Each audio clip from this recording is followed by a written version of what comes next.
Hi, this is comedian Courtney Cronin-Dold, and you are listening to Shout It Out Loudcast with Tom and Zeus. These guys are hilarious. They make me laugh so hard. I could listen to them talk about Kiss and Chris Jericho for hours. And they can go long, and it's good like the whole time. You're never like bored or looking at the ceiling or like, are you almost done? Hurry up. I can't breathe. Get off my hair. You're just into it because it's that good. Oh boy. Here we go.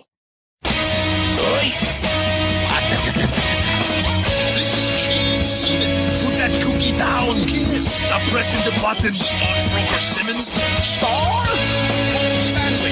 Is that what he does? Stop shouting. Ace Frehley. He's not what you would call a handsome man.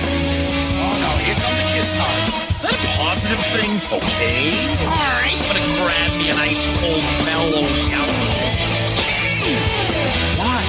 Why do that to the fans? Stop it. Why? Because fuck them. That's what are you talking about? 617-525-0850. You do? Hey, fucko. Do you like Kiss? Settle down.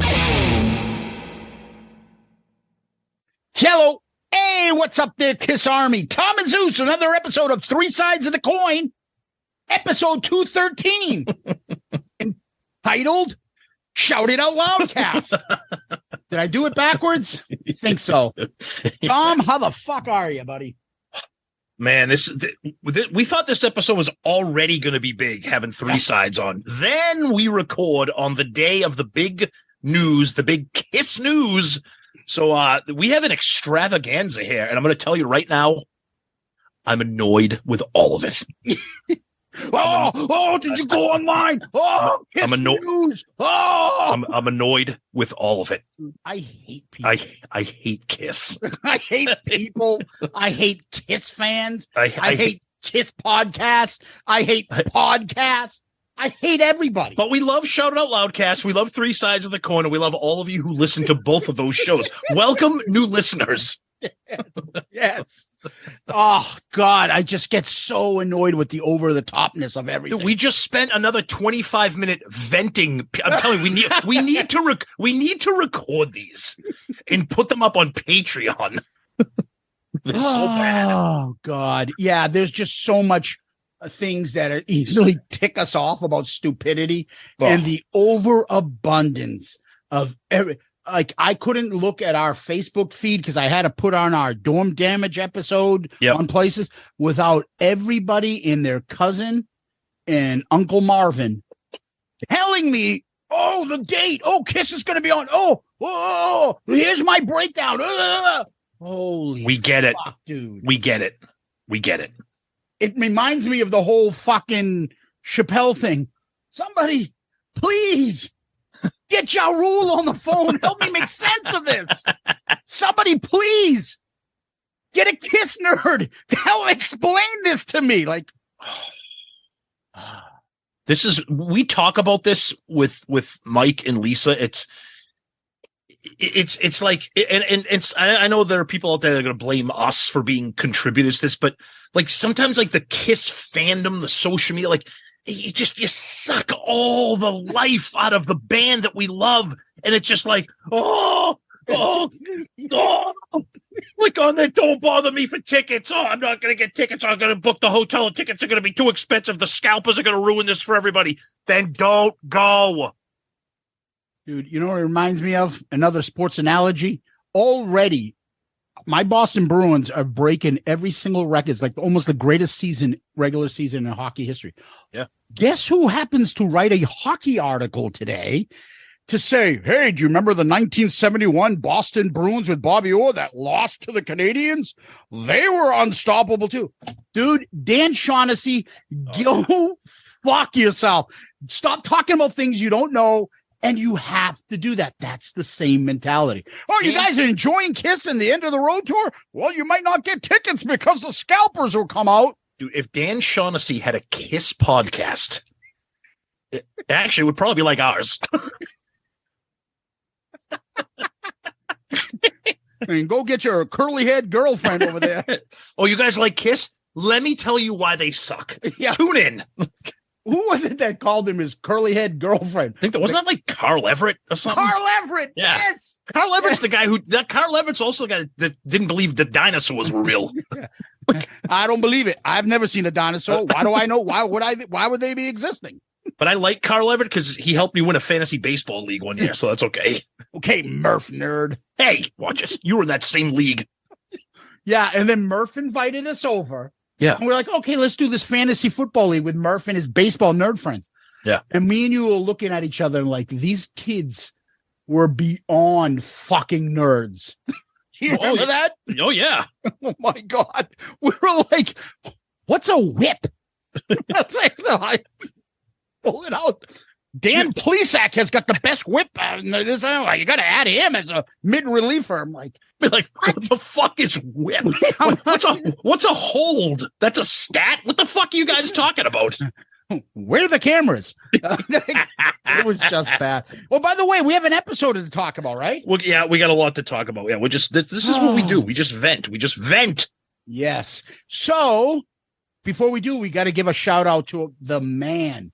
It's tax season, Tom. So let's shout out to the tax man, Tony Barone, and the lover of Tool.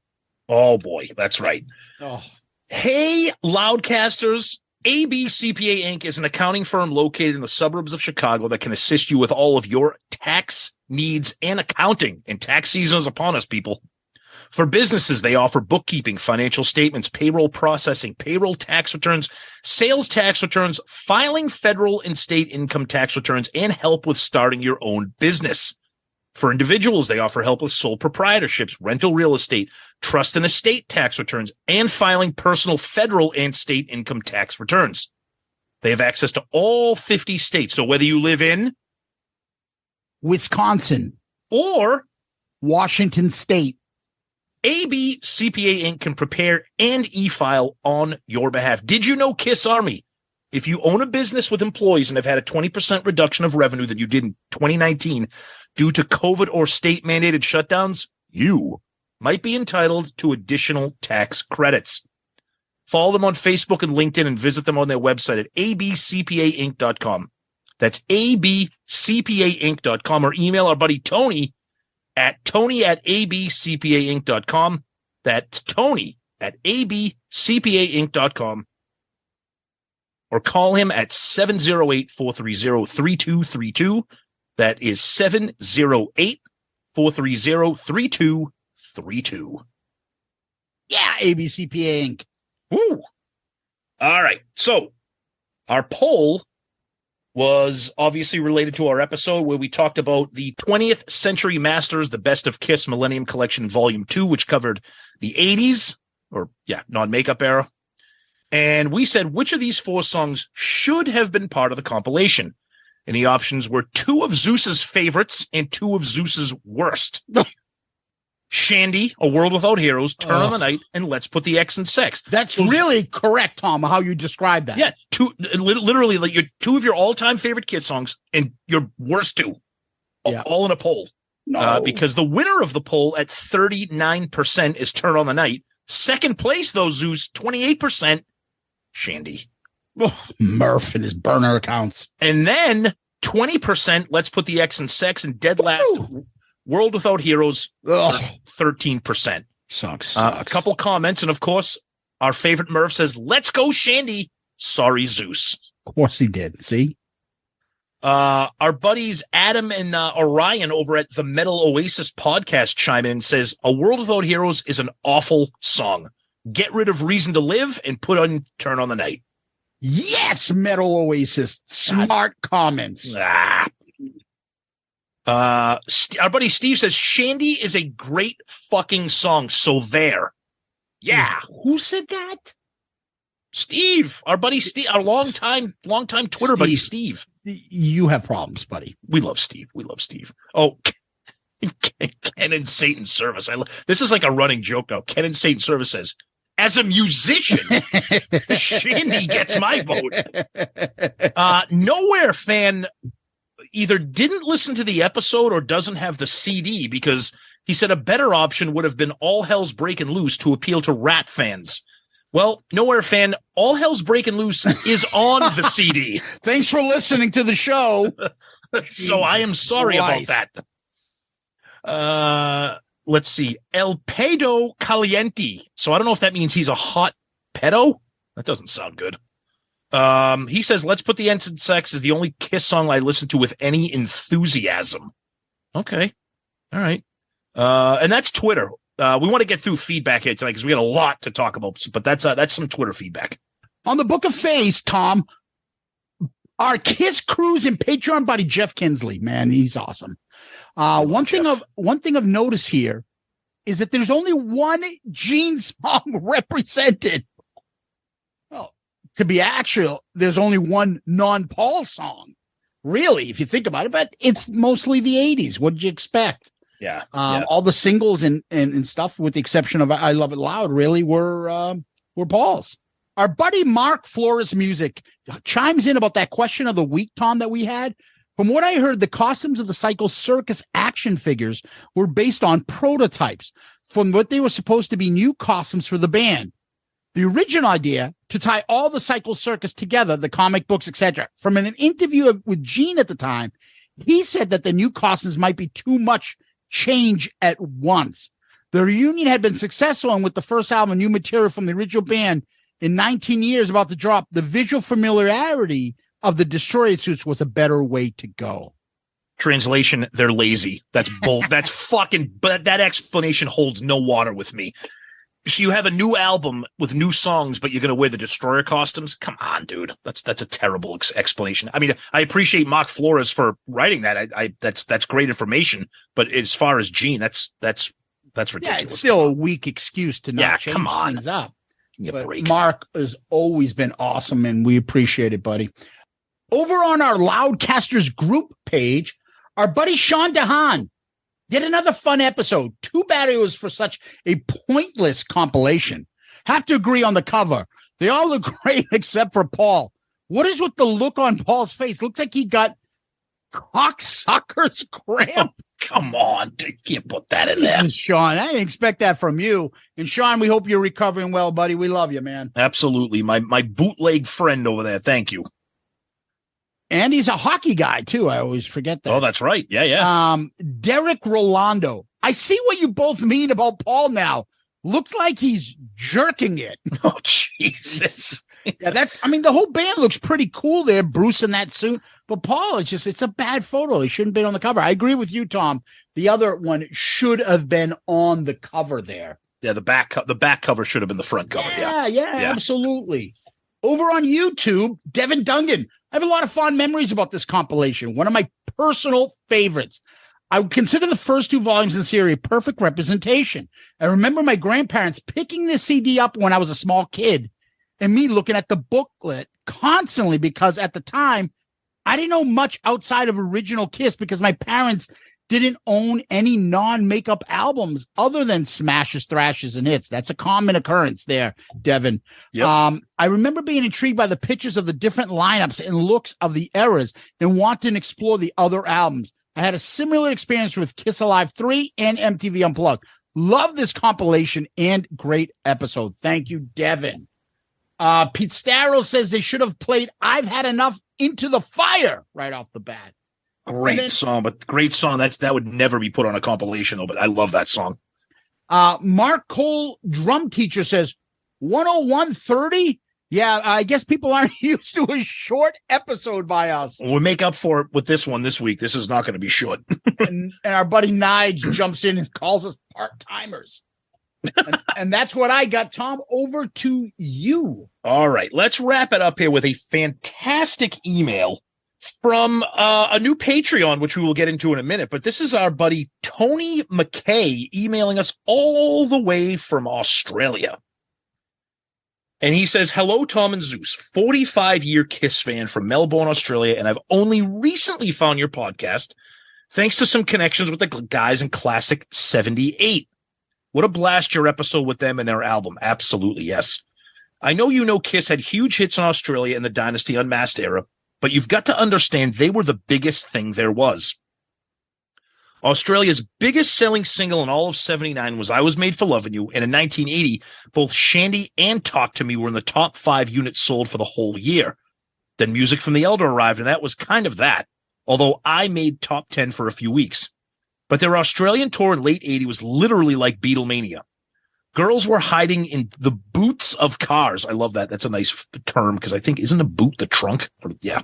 Anyways, because they thought it might be going to their hotel the next day. People going through the garbage from the Southern Cross Hotel on live TV in case there was a discarded Tang bottle, that kind of thing. There's plenty of news clips on YouTube that show them how crazy it was, and I was proudly one of them. To the point, though, related to your latest fantastic episode on Millennium Collection Volume 2, I'm as fascinated as you guys about who chooses the songs to be on these random compilation albums and how they choose. However, as a musician, just kidding, he says, no, as an advertising agency guy for 30 years, I'm well-versed in music rights and royalties. Knowing what was going on with the band in post-Peter and Ace era, I am entirely convinced that the KISS business, probably at the instruction of Gene, looks at the songwriting credits for all these and works out who's going to get paid for these compilation albums. And keep in mind, they still sell good volumes in Japan and China and really all through Asia. I don't think it's much about what are the best or most representative songs of this Creatures Hot in the Shade era. It's about where every last cent of revenue goes and making sure it goes to the, quote, right people. Tell me that's not at least plausible as someone just picking obscure and just shithouse songs to get on the album. Remember, this is the business that re-recorded all of their hits for the 2008 Japanese Jikogu Ritsuden album using Hired Guns Tommy and Eric, ostensibly to offer fans a high-quality digital experience of their classical songs, but really so they could license these tracks to Hollywood and advertising agencies without having to cut Peter and Ace in on revenues. Maybe I'm just an old cynic, but I've been around the commercialization of popular music for a long time, and this is what it smells like to me. Having such a thrill going back through old episodes, now I'm on board. Thanks for each and every one of them. Loving I've discovered you guys. We're on the same wavelength. Cheers, Tony McKay from Precision Marketing and Media Lead, Melbourne, Australia. Tony, first of all, thank you for being a new listener.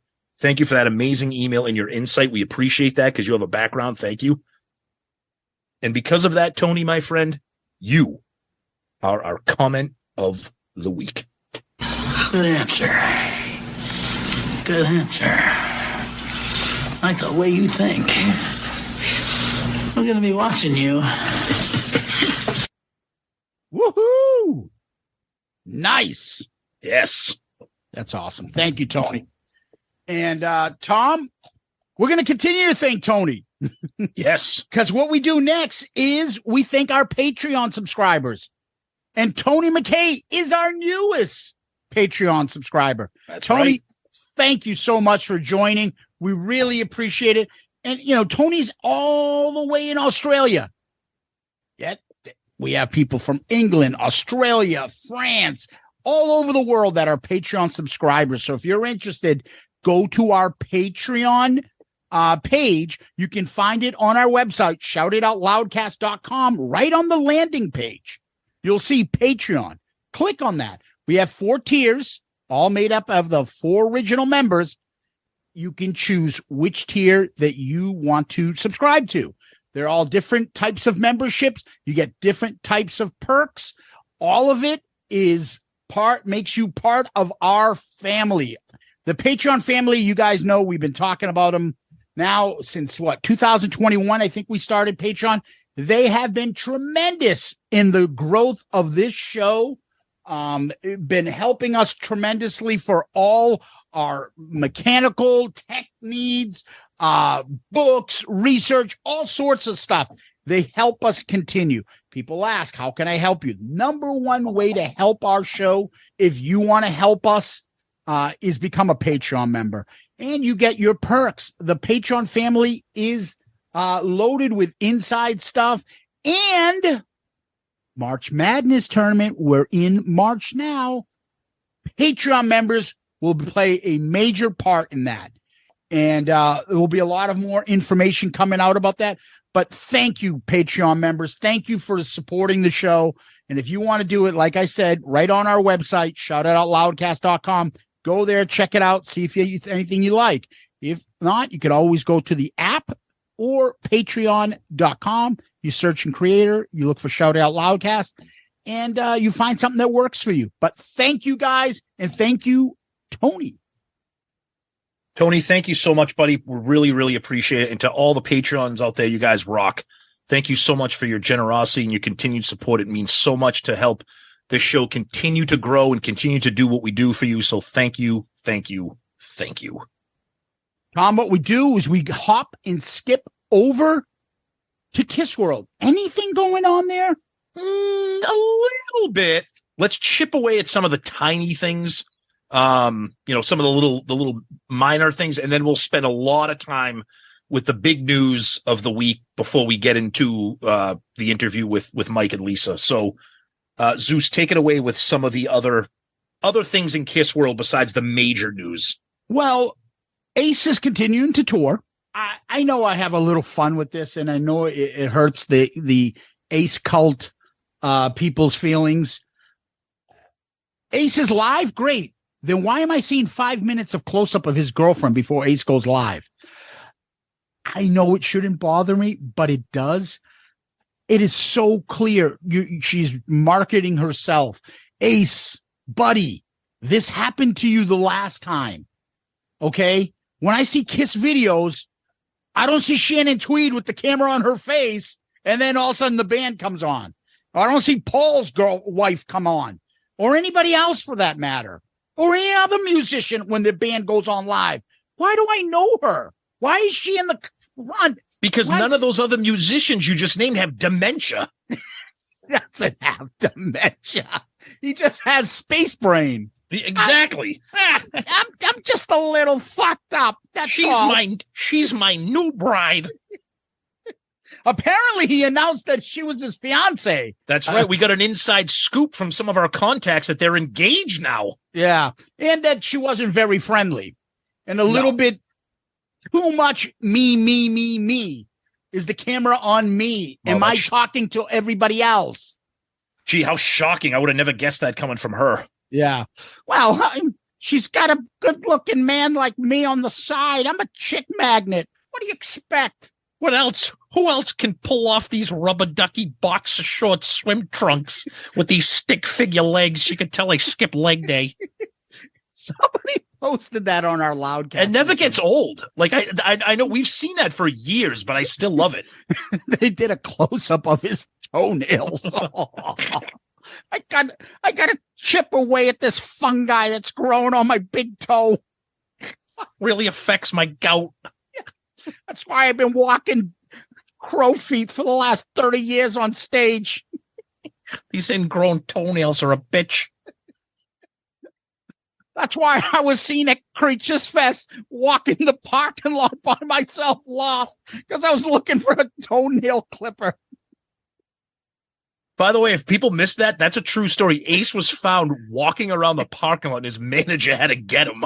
He was locked out or lost, and he was looking for like Scotch tape or something, I think. It's something like surreal like that. But regardless, we love Ace, but come on, man. I can look ahead and see the disaster that's going to come down. But anyway, that was that. And then, Tom, because you're the streaming guy, a couple new things have kind of over the last little bit have now become available. Yeah, two things that a lot of people have been waiting for. Sonic Boom is finally available on streaming, which leads people to believe that Walmart partnership has probably expired, which probably thinks now that you might be able to get some official vinyl on that or whatever. But the other thing that me personally, I'm really excited about, I'm honestly not sure what Zeus thinks of this, but I can't wait until we eventually get to the review of it. Kiss My Ass is now on streaming. I have loved that since the day it came out. I know Zeus is yawning. I think it's fantastic. Probably because all the bands involved are 90s bands, grunge alternative. I think it's a fantastic compilation of those covers. So that's available. Those are cool things. The more Kiss stuff that's out there, the better for us as a show and the better for you guys to talk about it too. So, yeah. And then there's the big news. Yeah. So as everybody knew, Kiss went on the Howard Stern show today at 9 a.m. I listened to. They were on for over 2 hours.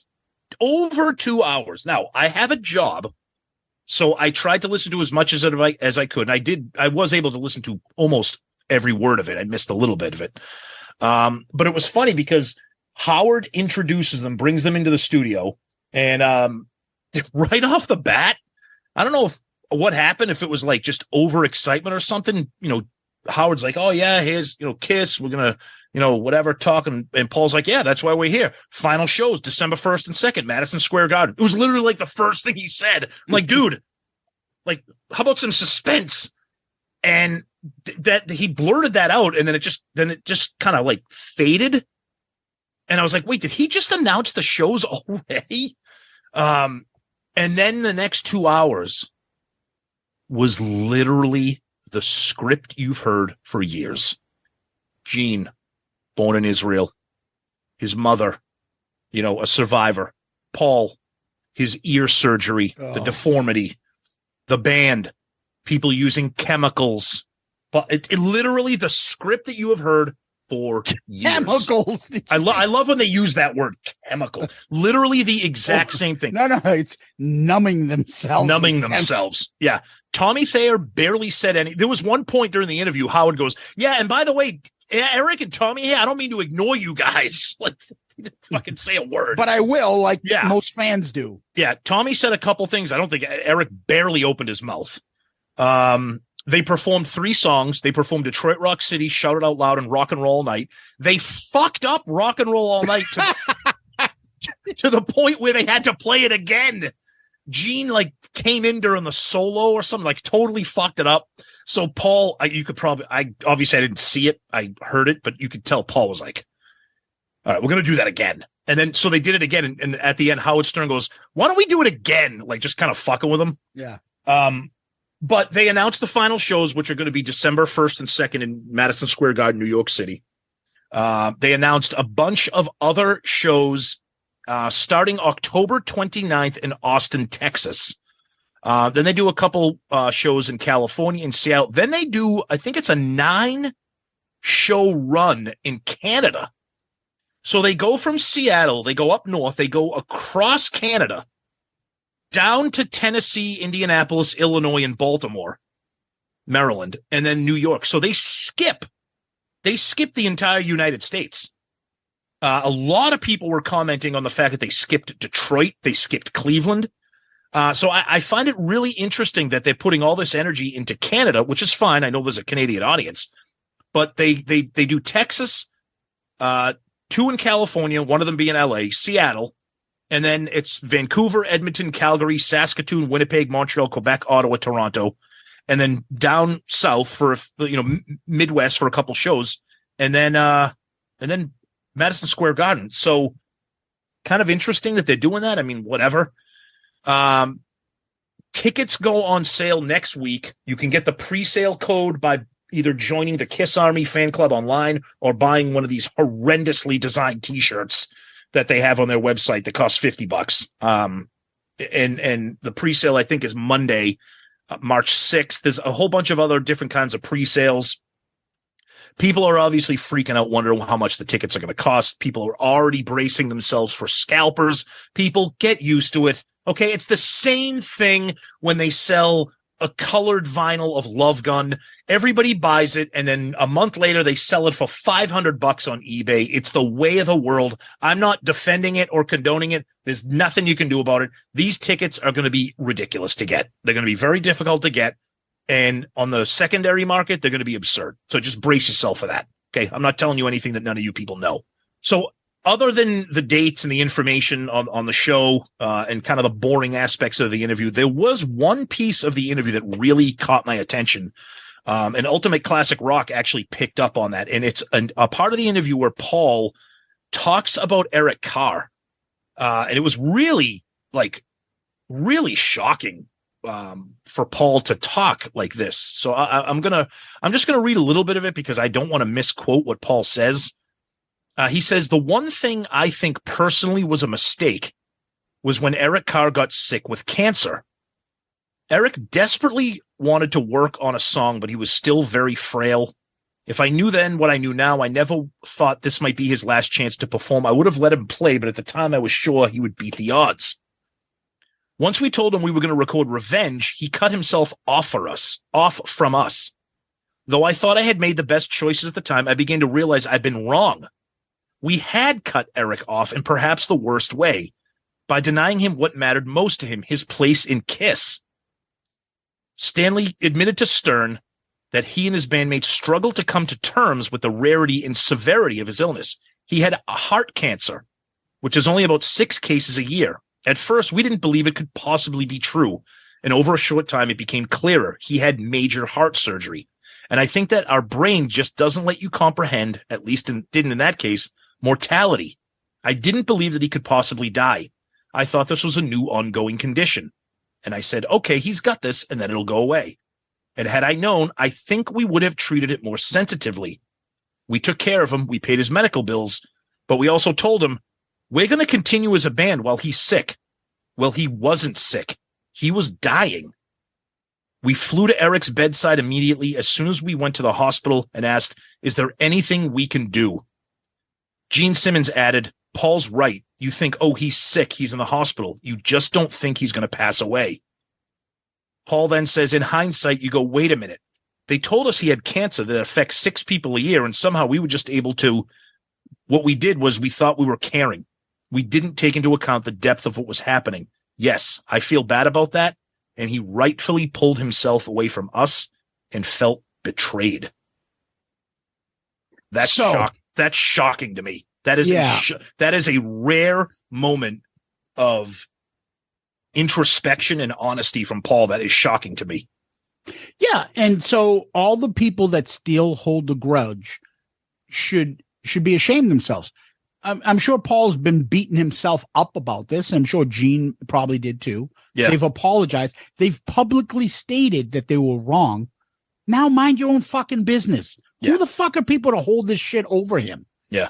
That's his life. That's the way he did it. He feels bad about how he did it. Who the fuck are you?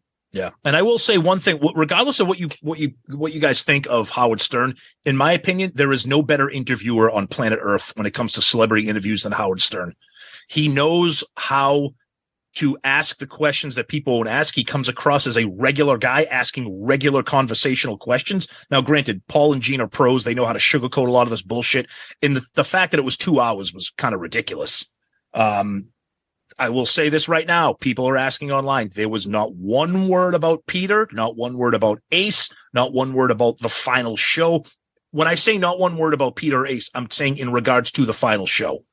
Yeah. There was no discussion about is there going to be no breaking news. No, there was no. The only breaking news was the dates of the final show at Madison Square Garden. So, it's big news. I mean, we knew it was coming. We knew it was going to be in December. I'm a little bit surprised about the U.S. dates in the fall and how they're kind of sprinkled about in Canada and not really that much more in the U.S. But I don't know. We'll see. It's finally coming to an end. I mean, I know people are laughing and commenting, but this is the end of the road, and then we'll stop placing our bets on what's next. Yeah, I mean, there's plenty to talk about, as there always is. Yep. With KISS. And before we get to 3 sides, let me go see if I can get on the phone and see if I can book Vinnie Vincent as the opening act. Okay, we're back. While you were working with Vinnie Vincent, I was trying to help Ace with some of his bunions that he was kind of trying to deal with those flip-flops that he wore. So he's having a real hard time. Poor Ace. I got a bad case of athlete's foot. Yeah, I got these plantar warts. They're just really, really bad. Oh, Jesus. Well, Tom, we talked about this. We were talking with Mike Brandvold for a bit. Hey, guys, want to come on? Let's shoot the shit about podcasts, KISS podcast, the KISS world, KISS fans. And they were gracious enough to accept. Fortunately, only Mike and also Lisa were able to attend. Tommy wasn't available, and Mark was, I don't know, having dinner. No, he was actually playing hockey and couldn't make it. So we got half of 3 sides, and let's hear it. So our guest this week, if you're listening to us, you certainly have listened to them. They've been around for over 10 years, over 500 episodes. We have half of 3 sides of the coin here tonight. We have Lisa and Michael. Guys, welcome to Shout It Out Loudcast. Thank you for joining us. So quick question though. You said you've probably listened to us. That means all 12 of our listeners actually do listen to you guys, then, right? Who knows what the crossover is, Mike? We're told every week nobody listens. Yeah. Well, we're gonna get into that. We are gonna talk about that. Yes, and that is one of the fun parts about this. So we're so happy to have you guys on. We wish we could have Mark and Tommy. Tommy might be joining us. We'll see. Yep. But, Tommy might be joining us, but Mark, no. I mean, so everybody knows it's hockey night. Mark's on the rink, and the only thing more important to Mark than hockey is eating. So it ain't happening. I'm sorry to say. That's guys. okay. That's okay. That's all right. That's okay. all right. Maybe he could play for his Detroit Red Wings. They could use players because that team's really not that good. Oh, come on. But that's okay. Yeah. Our Mike Bruins team is number one. That's all. I wish he was here so I could go back and forth. Oh, that's with him right. with that. You know what? That sucks. Yeah. Lisa, do you have a Boston connection? My company's based out of Boston. So that's why I go up to Boston a lot. And I'll actually be there Do you? till April 11th. So, Okay. Where in Boston? The city itself? Needham. Okay. Needham, Yep. right? Needham. Yeah. Okay. Yeah. It's Okay. not too I far. spent a lot of time in Needham. Okay. Good for you. Nice. The 95 corridor there, 495. You can kind of catch up there. It's great. Yeah. Well, it's certainly different from Georgia and was it San Fran, Mike? Sausalito, but that's San Francisco. Yeah. Well, we're Now, all just over to be the place. clear, I was born and raised in Pittsburgh. Let's just, Okay. this is Fair just, enough. there. Fair enough. Classic Pittsburgh right here. I know that was awesome. Oh yeah, I was there. It was an incredible game. All right, welcome to Geography, the podcast here. We're going to talk highways and byways. So Yeah, there's no kiss. There's going to be no kiss talk. we're going to talk about the U.S. tonight. And then there'll be a quiz later. Yes. Yeah, exactly. Your homework will be geography related. Find us on the map. I-95. Where does that take you? So guys, we are happy to have you guys on. Obviously, before we were a show, we knew of you guys. And we said this once we started, and we say it all the time.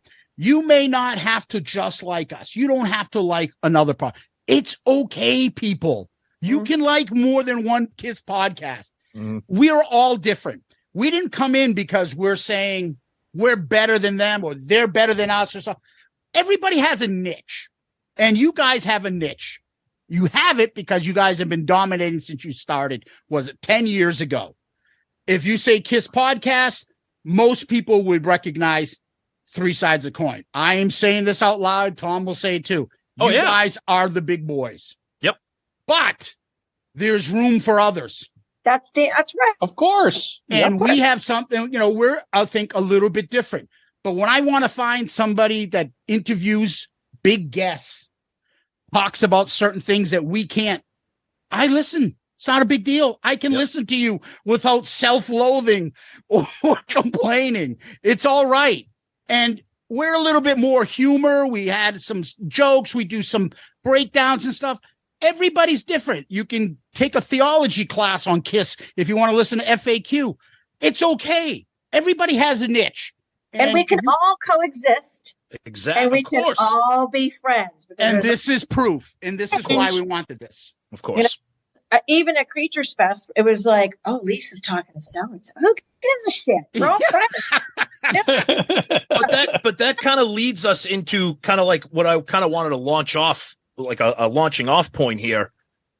So our fans and your fans are very, very vocal and very, very passionate. I think let's look at Facebook.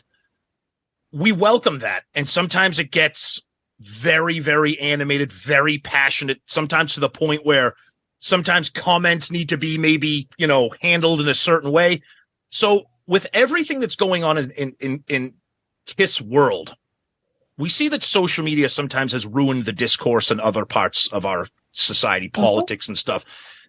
Has social media, has Facebook, etc., has it made it more difficult to be like a KISS fan? Because it seems like everybody sometimes forgets that this is the band that we love, and they're bitching about Kiss Online and how they suck at shipping, and the Dubai DVD that you never got, or the set list that sucks, or Tommy and Eric wearing the makeup, and sometimes you lose sight of that.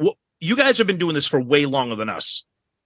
What's your experience with your fans, with your listeners, with your feedback, or just in general? Is social media kind of screwing it up for being a Kiss fan? Can I talk? I'm going to say something first. Is that okay, Michael? Go ahead. Go ahead. You can go first, Lisa. Mike, look at me. Talking. You don't talk on our show. Go ahead. No, I'm joking. I swear to God, I'm joking, because I'm sure that comment will spark something too. I think social media is a good platform, but I think people are too sensitive, and they have to realize that if you're going to put something on social media, that you're going to have to expect that people are going to write an opinion. Bingo. And if you don't like the opinions, don't write the post. So, I mean, for me, I don't really, if you ever look at my social media page, all my social media pages are sharing other people's stuff, or about Pittsburgh, the Steelers, or something else. Right. I don't indulge in anything else because I don't really have time to go back and forth with people. But I do know some people that will put everything out there, and then as soon as someone says something, they get their panties in a big wad because they can't handle the opinions or the criticism. So in a way, I think it's good because it gives us Kiss fans a sounding board to talk about stuff. But at the same time, it could be a little bit of a hindrance because that's where the sensitivity comes in, because there's not like two people communicating where you hear inflections and right. tone. So it's just words on a page without that backup. So I can see it kind of being a little bit of a bit of a hindrance too. Yeah. I'm off my soapbox. Oh, Lisa, just grow some balls.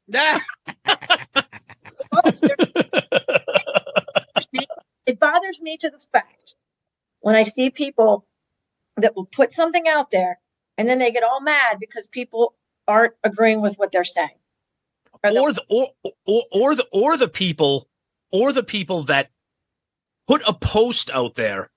Like I refer to those guys as like a bomb thrower. They'll purposely put something to antagonize the crowd. Mike is waving his hands right now. I wasn't talking about, let me be clear, I was not talking about Mike. Mike is laughing his head off right now. Mike, go, jump in. Stir the pot. Stir the pot. Right, jump in. So I've been involved in the Kiss fan online world since 1995. Yep. Pre-social media. In general, it's always been this way, and it's never going to change.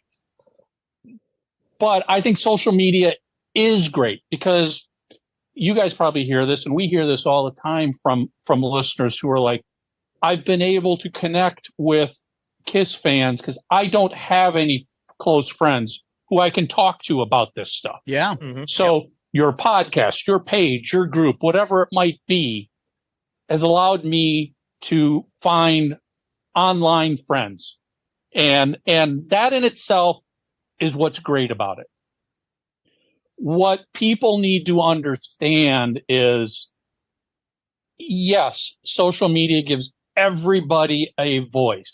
And some people use that voice not in the best ways. Meaning they literally look to start fights with people. And my attitude over the years has gotten to be, this is your life, so have fun doing what you want to do. And if something doesn't make you happy, or you're not having fun because somebody's interjecting or sticking their nose into something, block them, get rid of them. Yeah.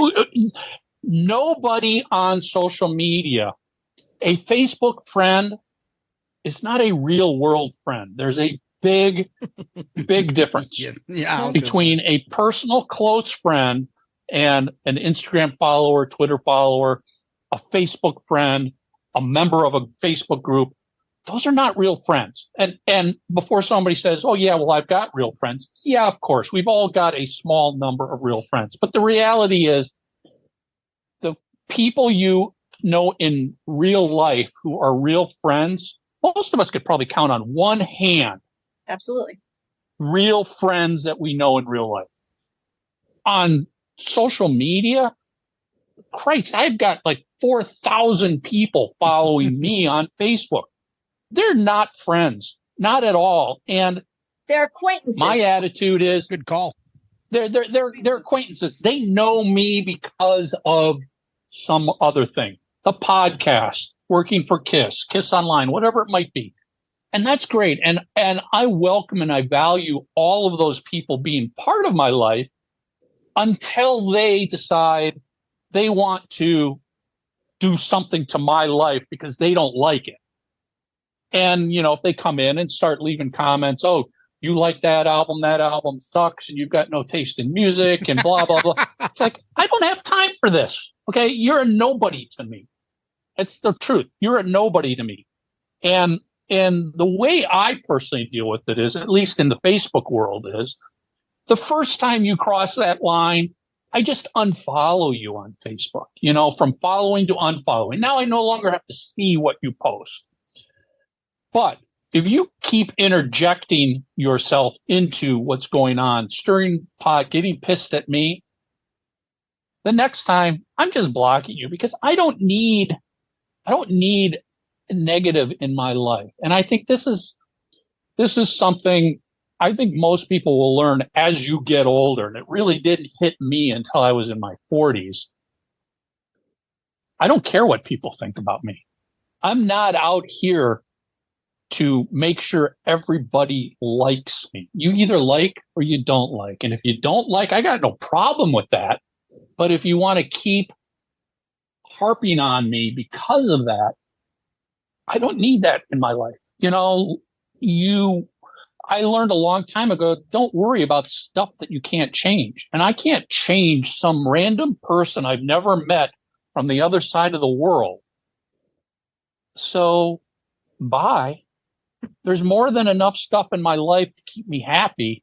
I don't need crap being thrown around all the time. And that's my personal attitude, but we've also taken that attitude on three sides on our social media as well. It's like, we want this to be a place where people can have respectful, mature conversations.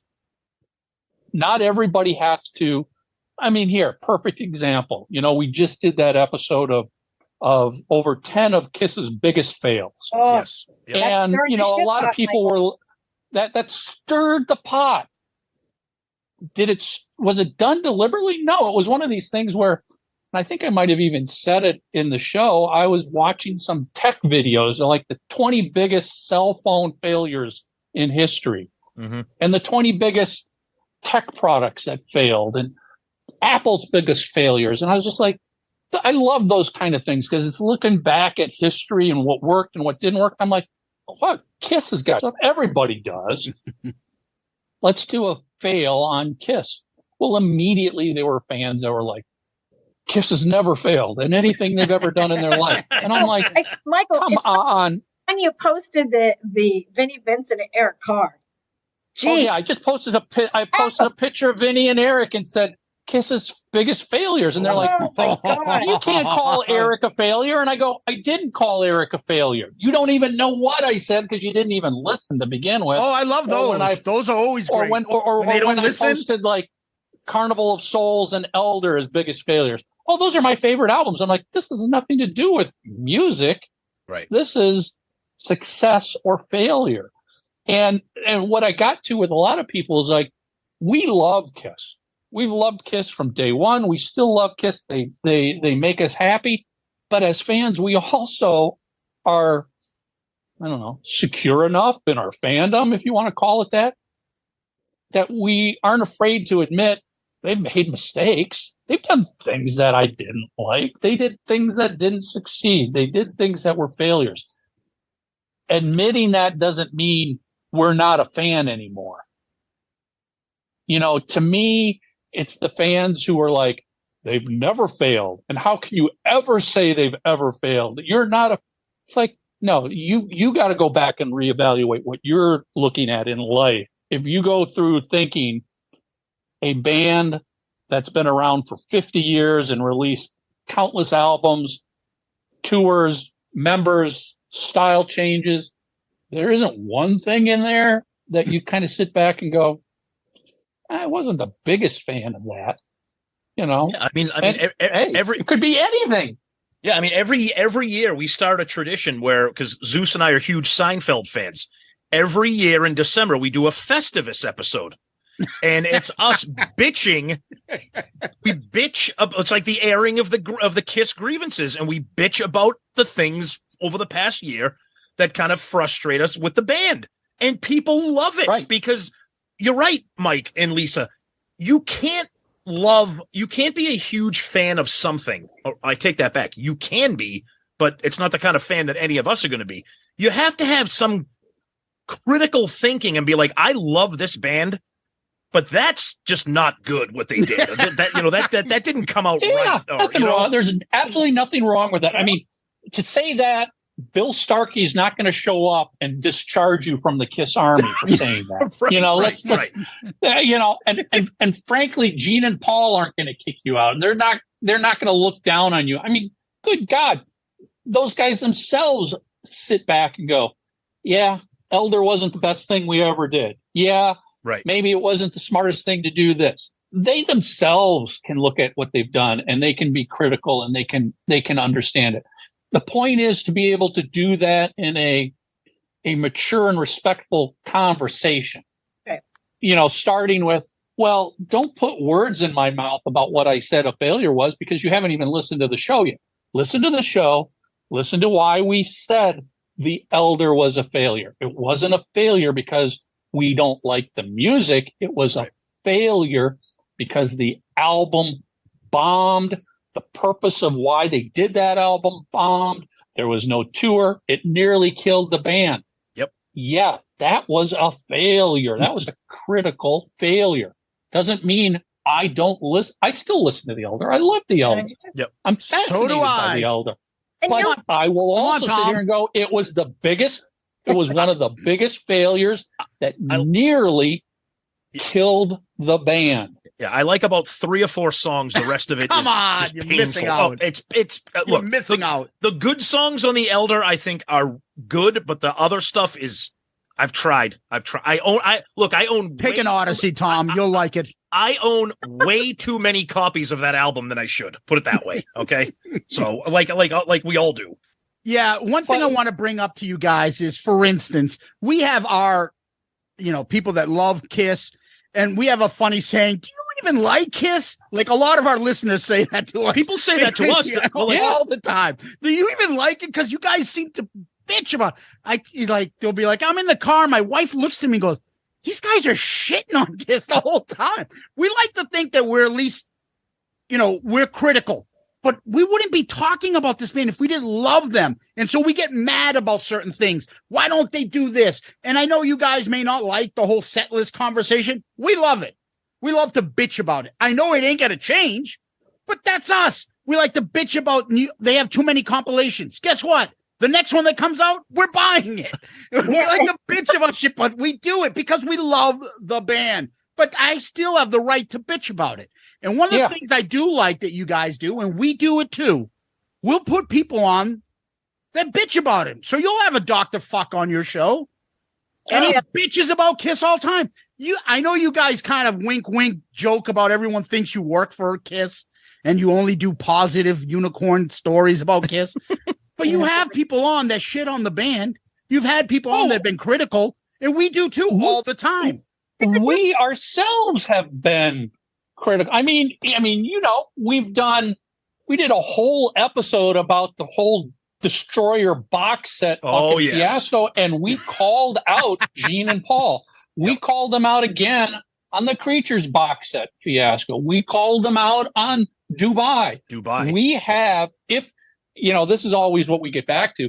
If you actually have listened to us, you will know we are not afraid to call the band out or band members out for anything they've done over the year. It's not all hugs and kisses on our show. That's right. You know, also, you gotta we do it in a what I like to always say, a mature, respectful discussion manner. It's not just trolls shitting on something for the sake of shitting on it. And these are our opinions too. I mean, we're not the end all be all kiss through it. These are just our opinions. And, you know, when, like Mike said, when we speak about things that, you know, like the box sets, it's because we've experienced them. Mm-hmm. And if I didn't experience them, the first thing I say is I did not partake in, but this is what I saw. So we're not going to talk about things that we didn't experience ourselves. Like, even when I talked about Creatures Fest, when I did my review on Creatures Fest, I didn't partake in some things. Mm-hmm. So I always said, I don't know. I didn't partake in this. However, this is what I observed, because these are just our opinions. Oh, are we allowed to talk about what you weren't allowed to partake in? No. I asked, but you know what? But Lisa, that's a perfect example of talking about, like, for example, when we did our Creatures Fest review, I think one of the biggest surprises that we got from our listeners was our straight ahead, honest review of our experience with Vinnie Vincent at the meet and greet. Mm-hmm. Okay. It was incredibly, shockingly pleasant. Okay. And everybody was like, I can't believe that. And we're like, we're telling you our experience. And again, it was your experience and your opinion. Exactly. And exactly. You might have had the fantastic experience, and that's great. Some people might have had a shitty experience, and that's their opinion. But it's people's opinions. Who cares? Right. You know, who cares? I'm glad you guys had a great experience. That's fantastic. Oh, no, don't get me wrong. It sucked up until we got into media. Oh, yeah, because we waited like 4 hours and missed like 4 acts. We missed pretty much every show on the Saturday of Creatures Fest because we were in line waiting. And then he wouldn't shut up when we were talking to him, and he was very friendly and outgoing. Right. He heard that I was an attorney. He said, "Oh, an attorney? Can I get free legal work?" But he was like really friendly. And I was telling him how much I loved one of his songs that time of year. And his eyes lit up. Oh my God! He'll give you an autograph in exchange for services. He values that autograph at $5,000. Yeah, we've heard that one. Yeah. But I did want to say I was going to share a story earlier off air with Lisa, and I told her let's save it for on the air. We were talking about Creatures Fest, and I said there is a 3 sides tie into this. Michael has no idea, and he's going to probably hang up when he hears this story. Oh God, I don't know where you're going with this either. I don't think. Yes, you know the story. You were there. Michael has a thick skin. He can dish it out. Okay. Years ago, I listened to you guys when you did your Kiss Cruise experience. You guys talked about it. And this is before we went on the Kiss Cruise. I think this was Kiss Cruise 9. Tommy was talking about something going on, and he was all different. Now you know. The Kiss Cruise he went on. Tommy only went on one. Okay.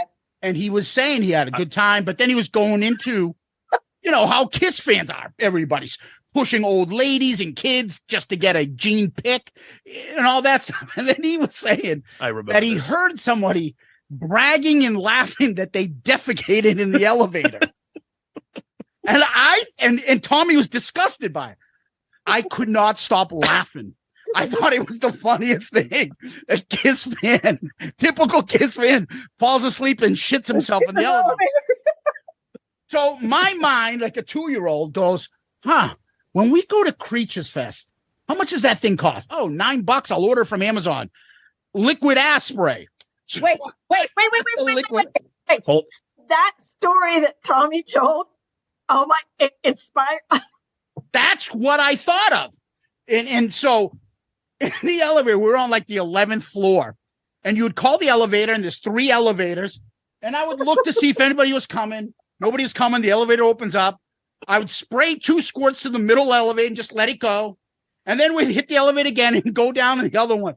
We would go down 2 flights, and he had no idea sometimes. And all of a sudden, we'd go only 2 floors, and somebody would stop the middle elevator and get off and jump into our elevator and go, what the fuck? Who died in that elevator? Then you see people running down to the front desk. there's an accident. Something happened in the elevator shaft. There's a problem. We would be all over that place, that hotel, and you would just overhear people saying, "Yeah, I heard a homeless person shit himself in there." Oh, I heard, and then they would see like police tape across the middle elevator, and a poor lady with the mop the elevator. I'm like, oh, Wait, so this is all Tommy inspired. I gotta tell my side. So exactly what they just said, right? So I think I was like on the 5th floor or something like that. I forget what floor I was on. And I get in said middle elevator, okay? And it's like me and one other person. And I'm like, what the hell? And I'm looking on the floor. I'm like looking on the bottom of my shoes. I'm like, what the fuck? And then I'm like, I can't take this anymore. So I must have jumped out on floor 2. And I'm like, don't go in the middle elevator. I said it just like that because here's the reason why. First of all, you don't want people getting in thinking it's you. Of course. Of course. And that'll stay on you too. I'm thinking, oh God. So there's only me and this other person. The other person got in after me. So the blame is right. Poor Lisa. Lisa filled her pants in the elevator. I'm bailing before. That blonde girl pooped herself in the elevator, I think. I'm bailing before I get involved in the blame game. All right. So we go down I jump out and then I end up taking the stairs. But as I'm announcing to everybody on that floor, don't go in that elevator. Shit outside. So I go down to the bottom floor. Meanwhile, my eyes are watering. It was that bad. Maybe it's better that Tommy didn't make it on this episode tonight. It spreads like wildfire, right? Someone shit themselves. Someone shit themselves and lift their pants. I mean, it turned into this as an actor. The telephone game. Yeah, exactly. Yes, it went around. It's like I ripped my fingernail off, and by the time it gets to the 30th person, Lisa's arm came off. Exactly. Yes. Right. Yeah. Now the story has now circulated. Yep. Okay. And then I'm like, and I didn't even think anything of it except just how ranty it was. Okay. People are going to the front desk, and like you said, there was police tape. Literal police tape. You could not go It was in. a crime scene. Literally, and the lady was in there. She was doing steam mopping the floor. I know. Yeah, that's like the guy in the guy in the Kiss Cruise that had like a hazmat suit on cleaning up the men's room. And then I kind of forgot about it.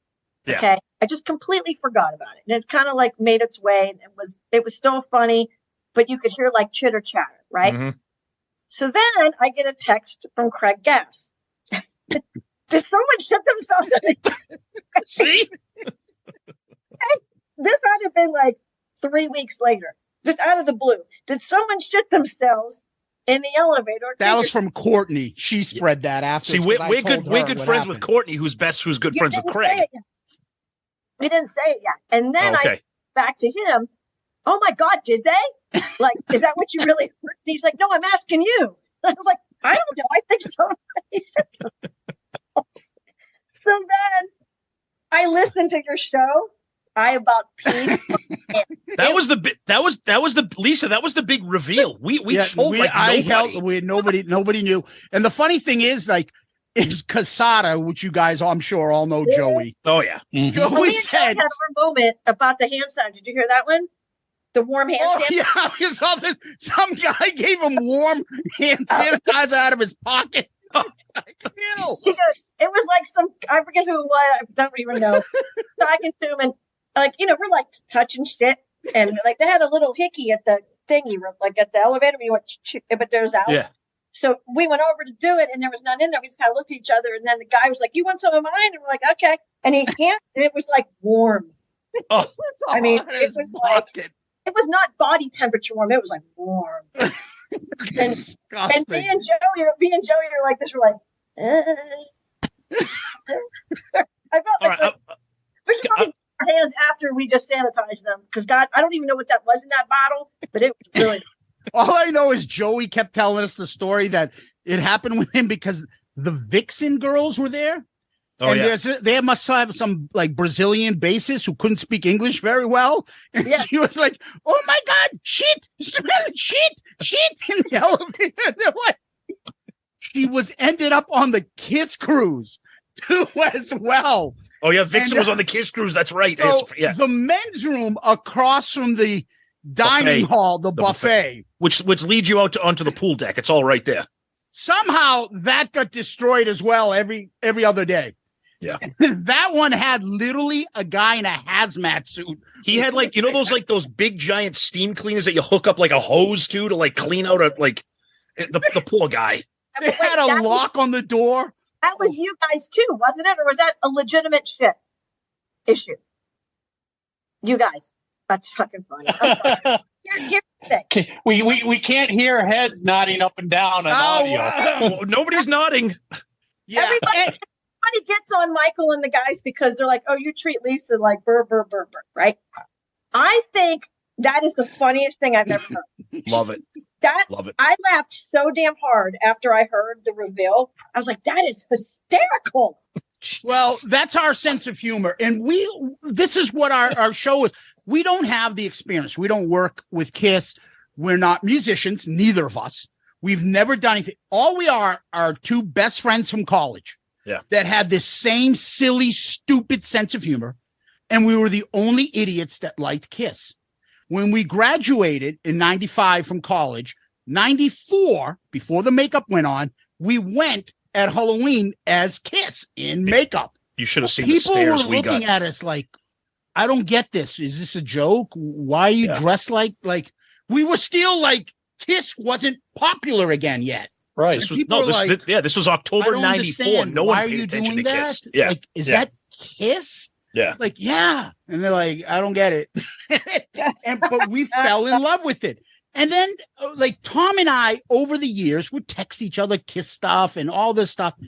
And he got into podcasts and he would say, this is awesome. You should listen. I'm like, what's a podcast? I mean, this is 2018, 19. I didn't even know of it. It was Three Sides of the Coin and KISStory Science Theater. Because I remember I remember searching. I wonder if there's a Kiss podcast out there. And then I saw all your conversations. Yep. I'm like, holy shit. And that's when podcasts were starting to explode. I'm like, this is awesome. How do we do that? I don't know. Let's go on YouTube. Literally YouTube stuff. Yep. We YouTubed our way into it. We keep our sense of humor because we look at it as like, if you can't have fun talking about Kiss, then you can't have fun with anything. You're doing it wrong. Yeah. Well, that's what we've always said, if you can't laugh at yourself. Yep. I mean, come on. We're 50 plus years old Kiss fans here. Yeah, we spend 2 hours a week talking about this band that wears makeup and high heels. We can't take ourselves serious. If you are taking yourself seriously, you got a problem here. Yeah. Because you got to be able to laugh at and that's why when Tommy and I first talked about this like 10 years, I was like, Tommy, if we talk about Kiss, we got to talk about Kiss fans.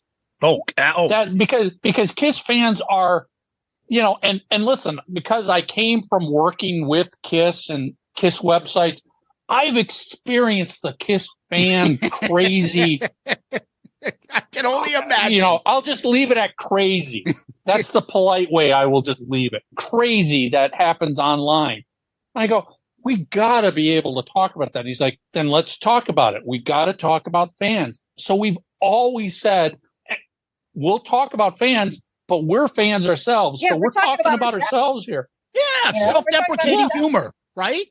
Yeah. You gotta be able to have we're going to laugh at ourselves. We're going to criticize ourselves. I mean, you got to be able to do that. If you're trying to be dead serious about this, it's the wrong fucking band and the wrong fucking topic for a podcast to be serious about. There's too much, especially now. There's so much going on with the band, like that's off stage. That's why it's worth it, though. Right. It's worth the discussion. It's worth the jokes. It's worth having you guys on to talk about it. Like that's the thing, is because people, when you tell people, which I usually don't, but when you tell people that you do a Kiss podcast, they're like, what do you talk about? I'm like, well, we've done over 200 episodes. You guys have done over 500 episodes. I'm like, I'm like, it's the gift that keeps on giving forever. Yeah. We Yeah. love our, I mean, we love our we- listeners, but when they have like friends of ours and friends of yours, you guys know Kevin Jepson. Yeah, I know. When he sits there and goes, Zeus, look what I got, and it's Paul Stanley's carpet from his house. We use the line from 40-Year Virgin. Why do you have that? Like, but we're with him because if he goes, hey, I'll cut you off a piece, I'm like, all right, I'll take it. But like, it's funny to make fun of us. Why are you people buying like bricks from? Dude, we got one of our co-hosts sits in a basement we know. with Kiss crap that he's spent his entire life gathering. How can you not sit there and go? And we do. We're like, hey, Billy Rowe from Buck Cherry is going to come to Mark Cicchini's basement. Billy, you might want to bring somebody along with you because you might not leave that basement. Mark might. Mark might stick you in the corner.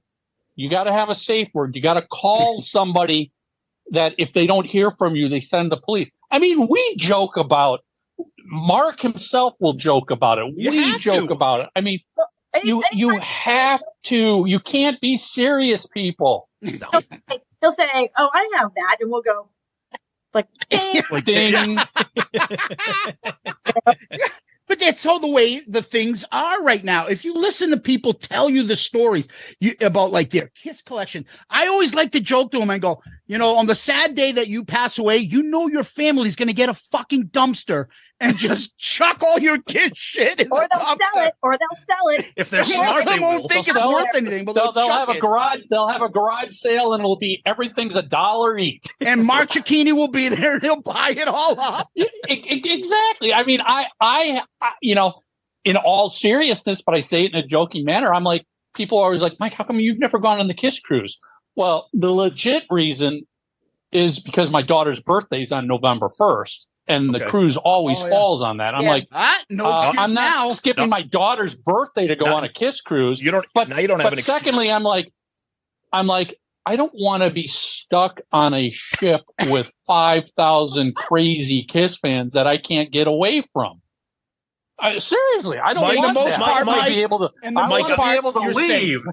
Mike, I was the same way. Zeus is relentless, and he finally beat me like a dog until I finally said, "Fine, I will go." And I loved it, and we went again. You can get away, Mike. You can find your space. There's no doubt I would have fun, but at the same time, I'm just like, I don't want to be stuck in a confined space, i.e., a cruise ship that the only way off is to jump overboard. At least at a Kiss Expo, if things get a little heavy and heated and whatever, leave the building.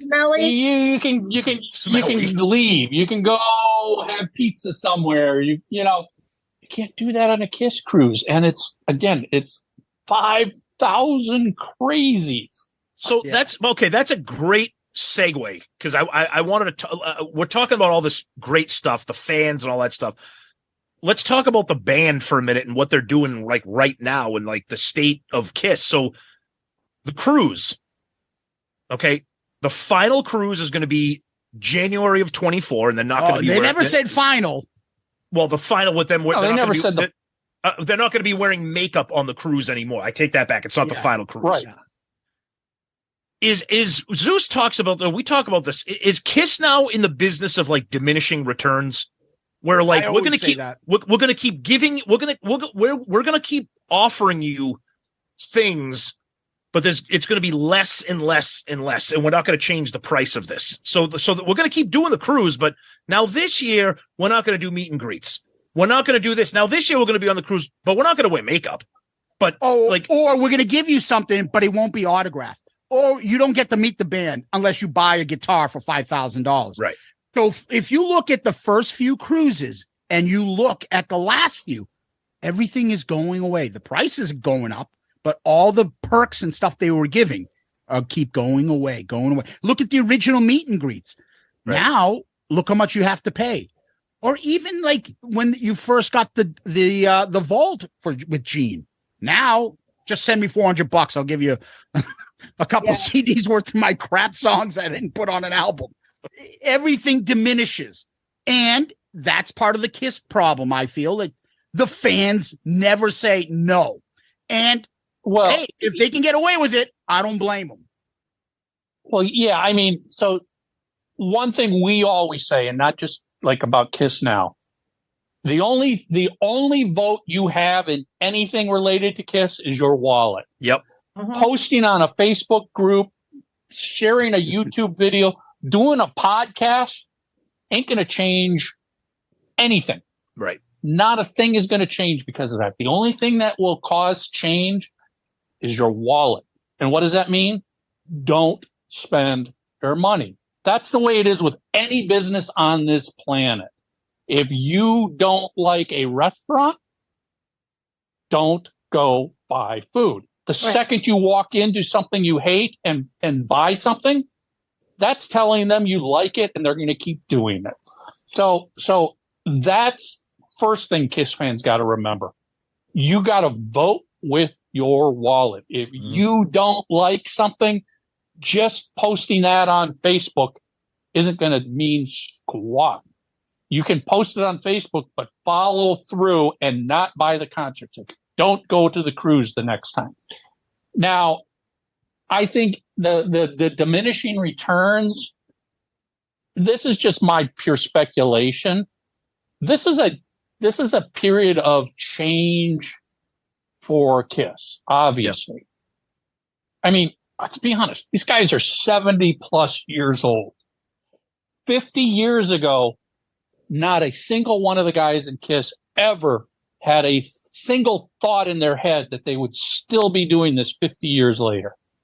I don't think there's a single band on the planet that ever thought their band would still be performing 50 years later, 40 years later, meaning the Kisses, the Aerosmiths, the Motley Crues, the Def Leppards, the Styx, the REOs, all these bands that people are like, oh, they're not full of energy anymore. They're getting tired or whatever people say.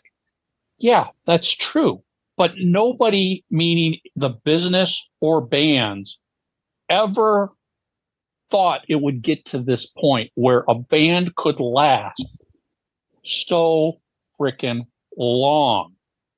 Everybody was like, yeah, 5 years and we're done. 10 years at the max and we're out of here. And this has never happened before, so nobody can sit back and go, well, let's look at how this band did it. How did this band 20 years ago transition being 70 years old? It's never been done.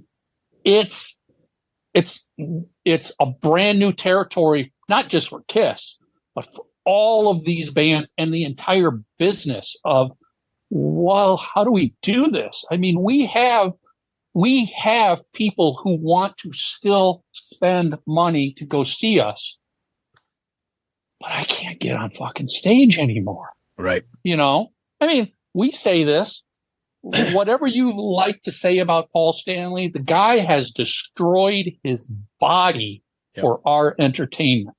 Mm-hmm. He has had every major joint in his body replaced so we could have KISS concerts.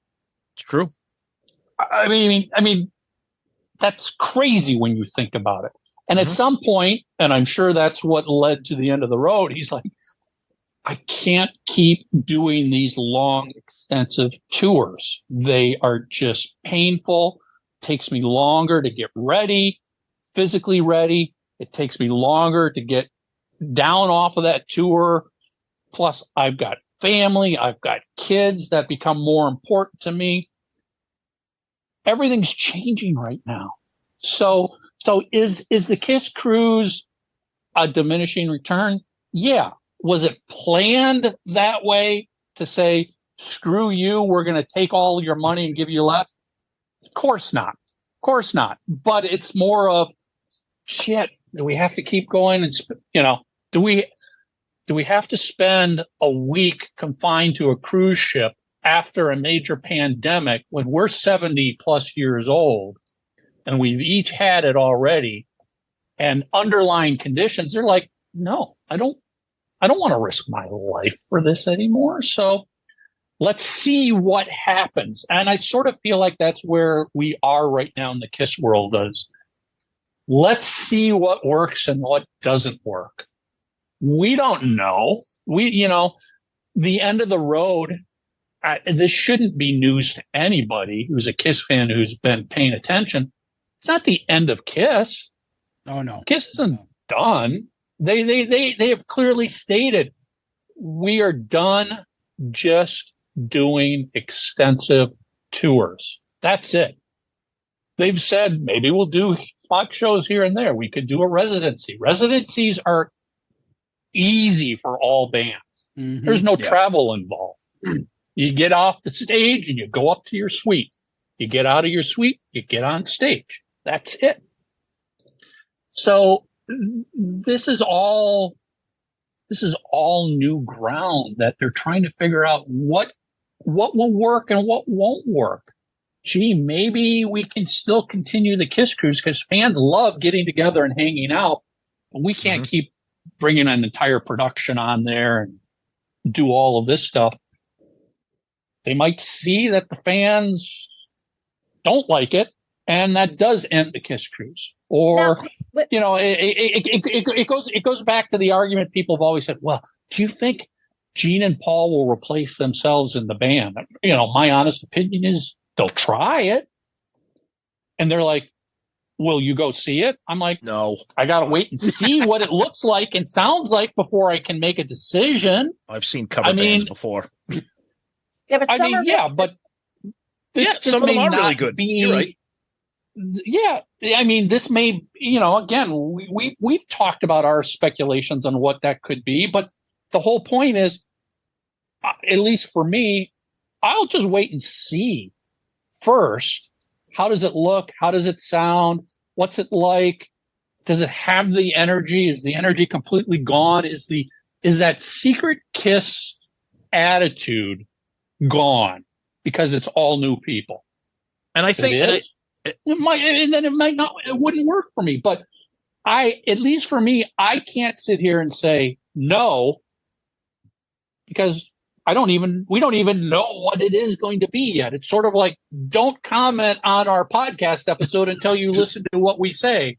I'm not going to comment on KISS replacing Gene and Paul until I see if it's done, until it happens. What does it look like? Who is it? Yeah, and, and what are they trying to sell it as? Are they trying to go back out and go, oh, we're still just as big and come see us play an arena to 20,000 people? Or are they realistic going, yeah, we know it's not the original band, so now it's just going to be a couple thousand seater theater that we play. But maybe they go into, hey, maybe that set list gets completely opened up now. And all of a sudden it's really exciting because holy crap, they're going to play Peter Criss's solo album. Then woo-hoo! I would say no. No, Lisa, go ahead. Lisa, go ahead. Question: If next year, let's say, okay, next year's cruise, right? And KISS not going to perform and makeup, whatever. Are you guys still going to go? Oh yeah, we already. That's already been determined. We're going because we have such a blast on it with the other. That's what's my point is. You guys were saying like they got rid of some of the things, but would that deter you from going? I have not been on a cruise yet because same thing with like Mike saying, Tully's birthday's around there.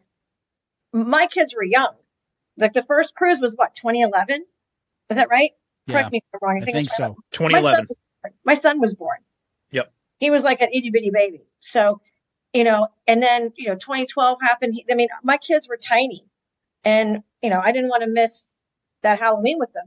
Sure. Yeah. Family comes first. Of course. And then when I told my kids, like just 2 years ago, I think it was last year, I said, KISS, they're not going to do the cruises anymore. I think that KISS isn't going to perform. And my daughter said to me, why didn't you ever go? And I said, James was like baby and you were little. And she goes, so you didn't go because of us? I'm like, well, yeah. It was like, and she goes, well, Mom, you can go now because we're not babies anymore. Oh, nice. See, but Lisa, I'll tell you this. The reason why we're going, and Zeus and I have said this the last 2 years. Yeah, the KISS thing is great. To me, KISS is almost secondary to my enjoyment of the cruise. That's what Mark says. The bands that we saw this year and the experiences that we had with our friends on the cruise, Kiss is just like a backdrop to the cruise. Yeah, so to me, I mean, the cruise that they're going to have in January of 24, they're going to do the Sail Away show in no makeup like they always do. But you're going to have the Gene Simmons band, which will play a bunch of songs we've probably never heard. If you're into Soul Station, that thing, they're going to do that. So it's going to be different. That's awesome. Right. Oh, absolutely. It's going to be a different experience. And these other bands that they have, it's like I say, the Kiss is like the backdrop to the cruise. And Lisa, the one thing I want to add to this is every night on the Kiss cruise, before we all go crash, best part of the night. We go up to Kiss karaoke. If you want to laugh and have fun, is watch all these Kiss fans go up and sing Kiss karaoke. You will die laughing. It's almost worth the price of the ticket watching shit-faced Kiss fans at 1:00 in the morning try to sing Black Diamond. Well, you know what's funny is my husband played in a live band, a live karaoke band. Okay. That's where I met him. This was like 2002, 2003. Okay. And let me tell you, the best people watching is at like 1:00 in the morning. Oh, yeah. Get the crazy drunks up there trying to sing. And they don't even try for easy stuff. They're going like hardcore stuff that like a sober person can't sing. Yep. And it is hysterical. Oh, no, it is unbelievable. I think too, one of the big things talking about like what Kiss is going to do after, I mean, I'm not breaking any news here, but COVID fucked this up so badly for Kiss with the end, because I look at it as we've almost been, I was looking forward to what was going to come after the end of the road.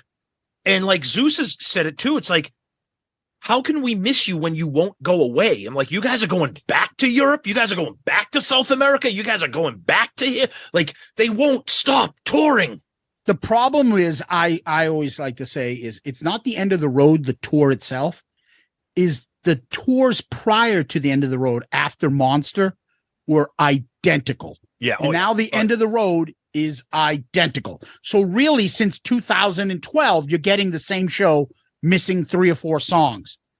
And that's why it becomes tiring. And that's why you get the haters. And that's why you get all the hatred that Paul gets. And everyone's just, I mean, we like to goof on the band too. But some of these people love to ruin the fun for everybody else. Yep. And that's what they live for. And we get our trolls. We get our people that are say this stuff. And most of them, and I deemed the coined a phrase, I call them are part of the Ace cult, where Ace is the only one in Kiss that can never do any wrong. Ace is the real rock god, and Gene Paul got don't we call them Kool-Aid drinkers? That too. We call them the blue Kool-Aid drinkers. But they are the largest, most vocal group. Yep. Yeah. But the absolute craziest group, smaller numbers, are the pink Kool-Aid drinkers. Those are the ones you can't even can't even begin to touch reality with the pink Kool-Aid drinkers. Yeah, but there's only 5 of them. Well, that's the thing. They don't make a lot of noise, but by God, they are the absolute craziest. The blue Kool-Aid drinkers, they are a large group that are very vocal, and It's painful dealing with them. It's painful. We, especially me, take heat all the time. You guys hate Ace Frehley. Yeah. You hate. How the fuck do we hate Ace Frehley? I mean, we've had him on the show. We promote his albums. Yep. We tell you to buy and support stuff. I'm like, what's the last time you, as a blue Kool-Aid drinker, did anything to help Ace's career? Right. Did you go to the show? No. Did you buy his last Origins album? No, because I didn't like it. Well, then you're not a fucking fan, because I did. I bought 3 copies. I bought the digital download. I bought a CD. I went to the show.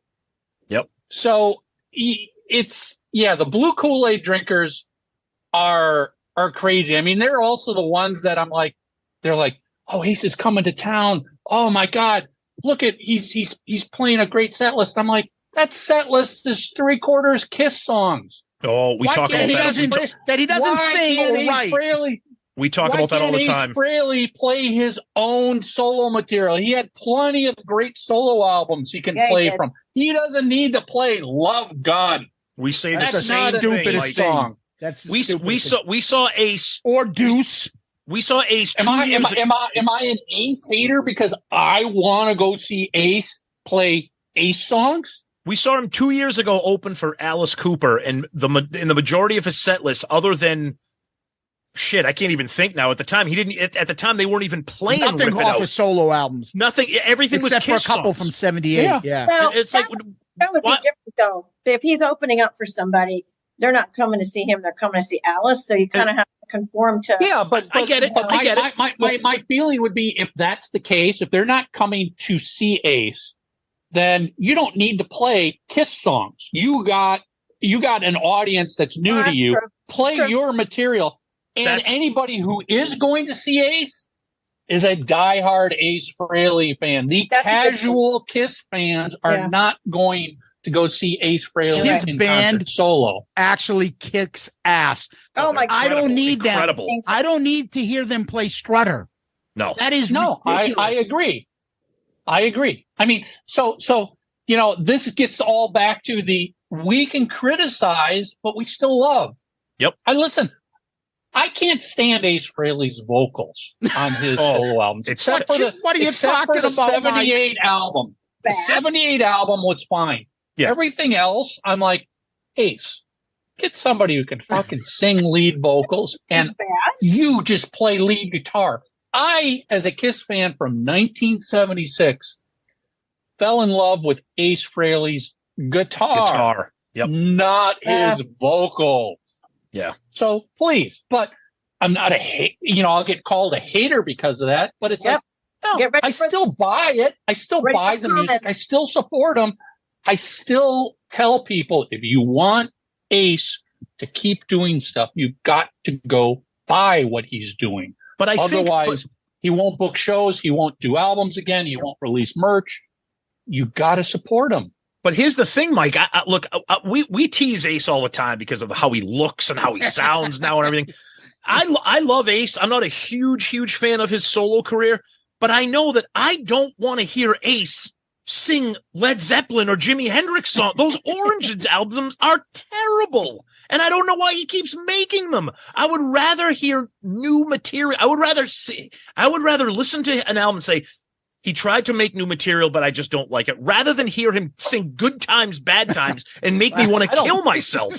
I don't like any band that does a covers album. To me, when any band does a covers album, that's good, Lisa. That's a tribute album. That was great. That's a cash grab. Kiss My Ass. I love that album. That was save our asses and buy time until something happened with our career. Exactly. Because basically, I think if you look at any band out there who releases an album of cover songs that influence them, they've run out of steam. Their career has hit the end of the road. They've run out of material. A record label is not supporting them anymore. It's a album a band will release to buy time. Nothing more than that, because those albums, I will buy them to support my favorite artist. I will listen to it once, and it gets put on the shelf, never to be heard from again. Because to your point, if I want to hear Led Zeppelin, I'll go play Led Zeppelin. Right. I won't play Ace Frehley doing Led Zeppelin. Right. But I sing so sweetly, don't you think? What? I'm sorry. I was just throwing my Ace impressions I like to do. I was saying I sing so sweetly. That's why everybody wants me to sing duets with them. I'm going to do one with Robert Plant next week. He needs to stop. And God bless him. But the thing that bugs me is the Kiss haters that give Ace free passes. He's doing box sets of fucking cassettes. But, and then he'll throw his digs at Kiss. Oh, Gene will do anything for $1. And that gets put on Kiss, but not on Ace. Or, Tommy's wearing the makeup. Tommy's fake. But you had no problem when Eric Singer was wearing Peter's makeup. You played with that. You That's weren't saying anything about that, but all of a sudden now, oh yeah, Tommy, get away, give me my crown back and put me in the band. Like it's that. And he eggs. Sorry, Ace, you were the one that signed the contract selling your makeup. At the end of the day, oh my goodness, we have to go through all that again too now. This is where I really dig into the blue Kool-Aid drinkers. Yes. Is like, Gene and Paul don't care about the makeup. All they care about is money. I'm like, your hero Ace Frehley cared more about money than his own makeup. You, as an Ace Frehley fan, you care more about the makeup than Ace did. That's right. Ace sold it, got the money. He signed the contract. I'll tell you right now, more tiring than the set list discussion is the Tommy and Ace wearing the Catman and Spaceman discuss. I can't stand that. I know everybody's got their opinion on it. Look, the way I look at it is maybe they'll change the set list. They're never changing Tommy and Eric. They're never taking that makeup off. It would be a disastrous, absolutely stupid, horrendous business decision to get rid of that makeup. You can't do it. Who in their right mind would? Hey, Coke, you need a new flavor. Right? How'd that work out? We got to go back to the. We got to go back to the original. That's what they branded those four. I don't blame them. Talked about in the failure when we posted. Oh yeah, go ahead. Yeah, that's when we posted Vinny a failure and Eric Carr. We weren't saying they were failures as people. Talking about the makeup choices, creating new images. Yes. Yeah. I mean, it goes to everyone was all up in arms saying we were saying that Eric Carr's. That's not what we were saying. Yeah. Like Mike said, of course. Listen to the show, then you're going to go, oh, yeah, that's true. So I mean, the reality is, okay, Eric Carr has more recognition and notoriety than Vinnie Vincent does, for sure. Yep. Vinnie Vincent's makeup. How many casual Kiss fans, casual music fans know that makeup? Yeah. Right. Because it toured the U.S. one time. And a tour that bombed. Yep. And it was never on the cover of any Kiss album. No videos. Right. No videos, no official music videos. So nobody knew that makeup. That makeup did nothing to help sustain Kiss. And poor Eric Carr. I'm sorry, Lisa. Go ahead, Lisa. Sorry. If you just saw it and no one told you what it was, would you even know what his makeup was meant, like what it was supposed to be? I still don't think Eric Carr looks like a fox. I like Eric Carr, but I'm like, I don't know what that is. But nobody knew that he was the Unk Warrior. Right. No one knew what that was. Not that anyone knew what the demon was or the either, but you throw in a new person, you're like, what the hell is this? Well, especially at the time it was happening, as we love to say on Three Sites, timeline is everything. Mm-hmm. Back when Creatures came out, if you weren't a Kiss fan, you're not going to understand what we're talking about.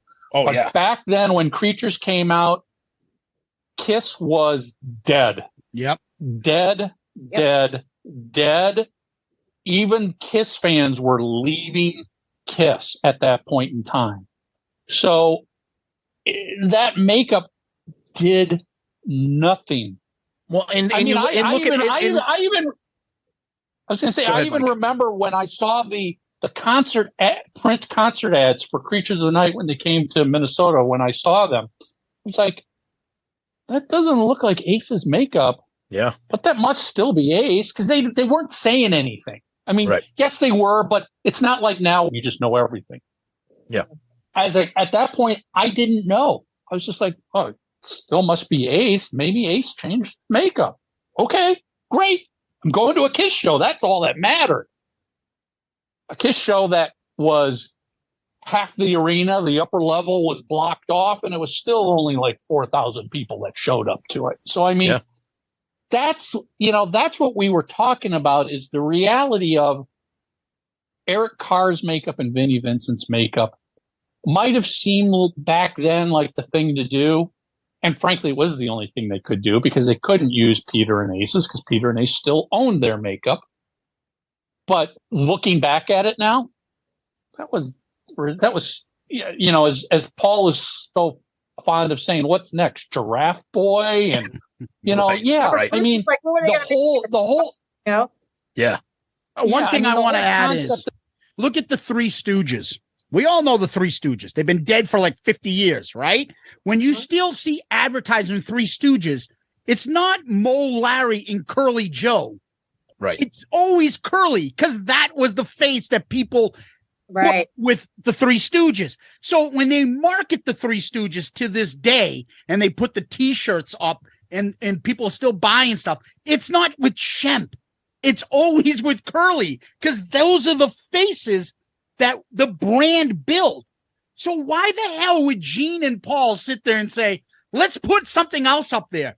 How many people are going to be like, I guess the Kiss fans will be like, oh, I need to get the set of all 6 faces because there's 6 different makeup faces. But most people will be like, what's this? They won't recognize that guy's a Kiss member. But if they see Ace makeup, the Spaceman makeup and the Catman makeup, even though Gene and Paul, the Star and the Demon out there, they'll still say, oh, that's Kiss. So why would they lose that? That's stupid. That's my brand. That's my money. And this whole gets back in 1973 when all this started. They never thought this was going to be something they had to deal with. Right. Geez, do we have to deal with replacing members and coming up with new makeup? That was never a thought. This is them looking at their business, and every band is a business, and going, what makes sense to keep this business alive another year and another year and another year and another year? Those 4 logos, those 4 makeup images are, like the Mickey ears, or it's like the Darth Vader helmet. Yes. It's like the Spider-Man face. It's like the Iron Man mask. It's marketing for infinity. Absolutely. You can take the Kiss logo and at least Gene's makeup, and you could probably show those to anybody on the planet. Yep. Reasonably anybody on the planet. Right. They may have never heard a Kiss song. They may have never seen Kiss in concert, but they will know what that means. Yep. To your point, it's like Disney, it's like Apple, it's like Coke. They didn't set out to create a brand of that caliber.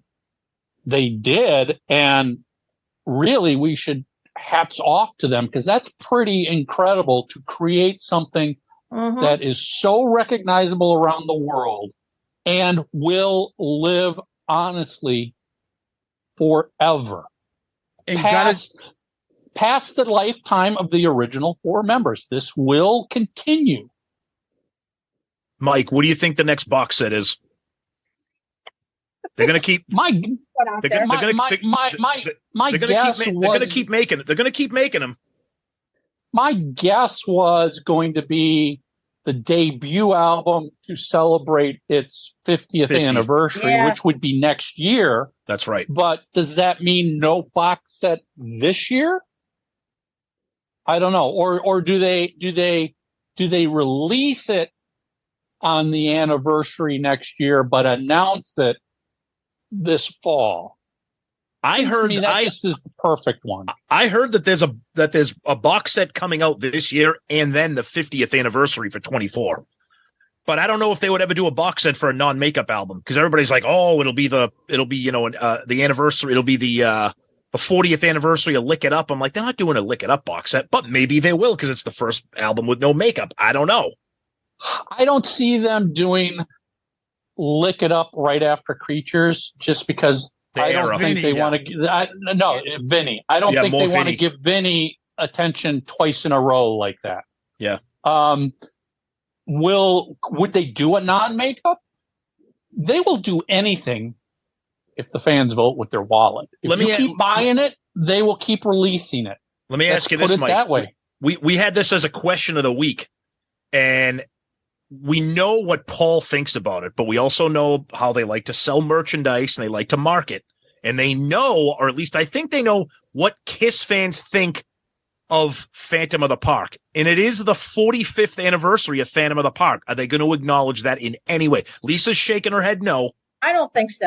The reason I disagree is because listen to how badly they butcher the Elder. And look at what they did for that anniversary. They put out a picture disc. They put out new T-shirts. That's easy, though. Yeah, but keep in mind, and this is what we try and discuss and help fans understand is, so it's not just, oh yeah, that would make perfect sense and that'd be very cool. Right. Somebody else owns the rights to the Phantom of the Park movie. Right. Plain and simple. That's owned by somebody else. Yeah. Now, can they get it? Sure, they probably could. Can they get it and afford what somebody's going to sit here and go, I don't know, I think the last I heard, like Warner Brothers owns Hanna-Barbera, so, it'd be like going to Warner Brothers and saying, well, how much for us to get this? Well, Warner Brothers and go, you're KISS, Universal, KISS, we're Warner Brothers. $50 million. I'm just making this up, people, so nobody quote me. Right. $50 million, and you can have the rights to resell this. And people are going to be like, fuck no, we could never make money doing that. So there's a lot of great things that could happen, but there's a lot of stuff that doesn't happen for simple contract and rights and ownership reasons. Of course. That we as most fans don't have any clue about. Go ahead, Lisa. No, I was going to say, what would they even what would they even include in something like that? Soundtrack. The soundtrack, the Magic Mountain concert, because that's been available on bootlegs. That's been available on bootlegs for years. It's pretty much like, a Blu-ray with a blue. Yeah, exactly. But seriously, they could make it into an actual soundtrack theme and some of the original score, throw in some of that and make it look like you would buy a soundtrack from the movie. A Blu-ray with concerts. A Bluray with commentary from Gene and Paul about how fucked up the production was. I don't have a Blu. I have some. What do I have? I have I have a laser disc. Oh God! Oh Jesus! Wow! A laser disc. Keep in mind the box sets so far are audio only as well. Not including video in these box sets. Yep. So, which is interesting. It would be it's more affordable. It's easier, probably. I mean, video means somebody else filmed it, even though it's KISS. Somebody else filmed it, and that somebody else owns the rights to what was filmed, even though it's KISS. Mm-hmm. So when it comes to audio, it's either owned by KISS or the record label. That's what it comes down to. Yeah, there's video complicates it a whole lot more as to who owns it, how much do they want for it. You mean like Sam Loomis? I was going to say, don't bring that shit up. that whole guy? Stuff. I don't understand it. I had to say it. I can't watch half cartoonish half the song is there, then the other half is not, and then others. That to me, put it on a video that I can see nice and clean. I'll buy it. But I wasn't scrolling through YouTube. I wasn't either. Downloading all this shit. We have a KISS podcast, and that shit didn't interest me. That's the stuff that some KISS fans do that completely turn me off. And then they set up all these groups, and now they're name calling. Kurt Gooch is this and that. Look, I'm not a fan of Kurt Gooch. I'm not an enemy of Kurt Gooch. I don't know. But if he owns the shit, then he owns it, or whoever the other owners are. And if you're stealing that shit, you don't have a right to put that shit up free so a bunch of KISS geeks can get it for free. Oh, you're hoarding it. Fuck yeah, I'm hoarding it if I paid for it. Fuck off. I just, where the hell they get the logic like I deserve to have it because I've been a fan from 76 and you're not a real fan if you didn't spend $10,000 to purchase this and then let me see it for free. It's like fuck off. We're putting a coin in Zeus, Mike. What? We're putting a coin in Zeus right now. Remember we said? There you wind go. A quarter in Zeus. I go on these rants every once in a while. 100% right. I agree. It's the old fans feel like they are entitled, they deserve, they're owed, whatever word you want to use. Yep. I've been a fan since day one. I've been to every tour. I've bought every album. Dude, the only thing you are owed is what you spent your money for. What you That's pay. right. You That's bought, right. you bought a concert ticket, you get a concert. That's it. You bought Dubai. You're owed Dubai, by the way, kids. You're owed something, but you're not owed. You don't accumulate stuff because you've been a fan for a certain amount of time. That's absolute ridiculous for any fan to sit here and go, well, I've been a fan since, like you said, since 1973, and KISS has been sitting on all this video, and they haven't done anything. So I deserve to get it for free. No, you don't. No, it's you theirs don't. to decide. Fuck off. If they want to sit on it forever, That's their right to do that. Damn right.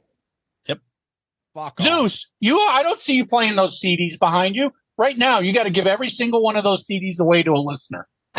Fuck. Yeah, you got to give those away. They've been listening to you for 200 episodes. They deserve every one of those There's CDs. a lot of country in there. They don't want them, believe me. Oh, you listen to country? That music sucks. Oh, fuck you. Oh, You can't be a KISS fan. Yeah, exactly. And, you're gonna get shit for that. Oh yeah, we do some non-KISS episodes with Sonny Pooney. You guys must know. I love Sunny. Yep. Yeah, and it's our album review. We do stuff, and we just did like Operation Mindcrime. Queen's right, baby. Yeah, me and Sonny aren't fans of it. You would think like I went and destroyed their god or like kicked over and spit on their parents' grave. Holy shit, I don't like it. What's the big fucking deal? You can like it. I'm not taking that away from you. Everybody can What like the fuck? I do you know how much shit I get because I like Pretty Boy Floyd? Well, that's kind of deserved. Well, that is too far, Lisa. That's way Lisa, too far. Lisa, we love you, but you kind of deserve Look at that. the time. Look at the time. Yeah, exactly. I had a Creature Fest though. I'll tell you what, That's why you went to Creatures Fest. Admit it. honestly, that is kind of true. I'm not gonna lie. I thought I asked my husband. I said I'm gonna go. I've talked about Creatures Fest, and I'm like, I don't know. I mean, I'll go see Bruce. I love Bruce more than anything. Oh yeah. And then I'm like, I'll go see Bruce. And then I was like, oh wait, Pretty Boy Floyd's playing. Oof. He goes, are you like fucking shitting me? And I said, no, I love Pretty Boy Floyd. He's like, oh my God, Lisa. He goes, I can totally see you going to see Bruce because, I mean, that's like talent. He goes, but I don't know fuck Pretty Boy. But you get it, but that's okay. Just like we have these arguments all the time about Hot in the Shade. Tom and I are fans. Love and it. everybody says they should Piece of take off. shit. Oh, see, here we go. Mike. He's going to say, take off. There's 5 or 6 songs too many. But your 5 or 6 songs may not be my 5 or 6 songs. So Hot in give the me Shade the is an right. album of unfinished demos. Oh, I know. Yes, and they're all awesome except for Boomerang. Yes. So they should have finished them. But Gene and Paul didn't want to spend the money to hire a producer at that point in time in their career. I just think Regardless, you may not like it, but that might be my favorite album. It is not even close. But I'm saying, so give me the right to listen to. So the people that bitch about, oh, it's a fucking half a cover band. Well, you may not like this version of KISS, but there are millions of people that do, and You know they how want to much- hear it. So you know how fuck much off. Mike gets for liking Crazy Nights. Oh my God. we love I Crazy love Nights. Crazy Nights. Love that album. Why should he get shit for that? Except I'll Fight Hell to Hold You in My Way are the worst songs in the KISS catalog. They're terrible. Fucking terrible. And listen, I get so much shit because I sit here and go, Alive 2 blows away Kiss Alive. I don't Yes! ever listen to Kiss Alive. Thank Kiss you, Mike. Alive, I can No. do without. I give the album full credit for what it did For what for it Kiss's did. career, Yep. but I won't listen to that.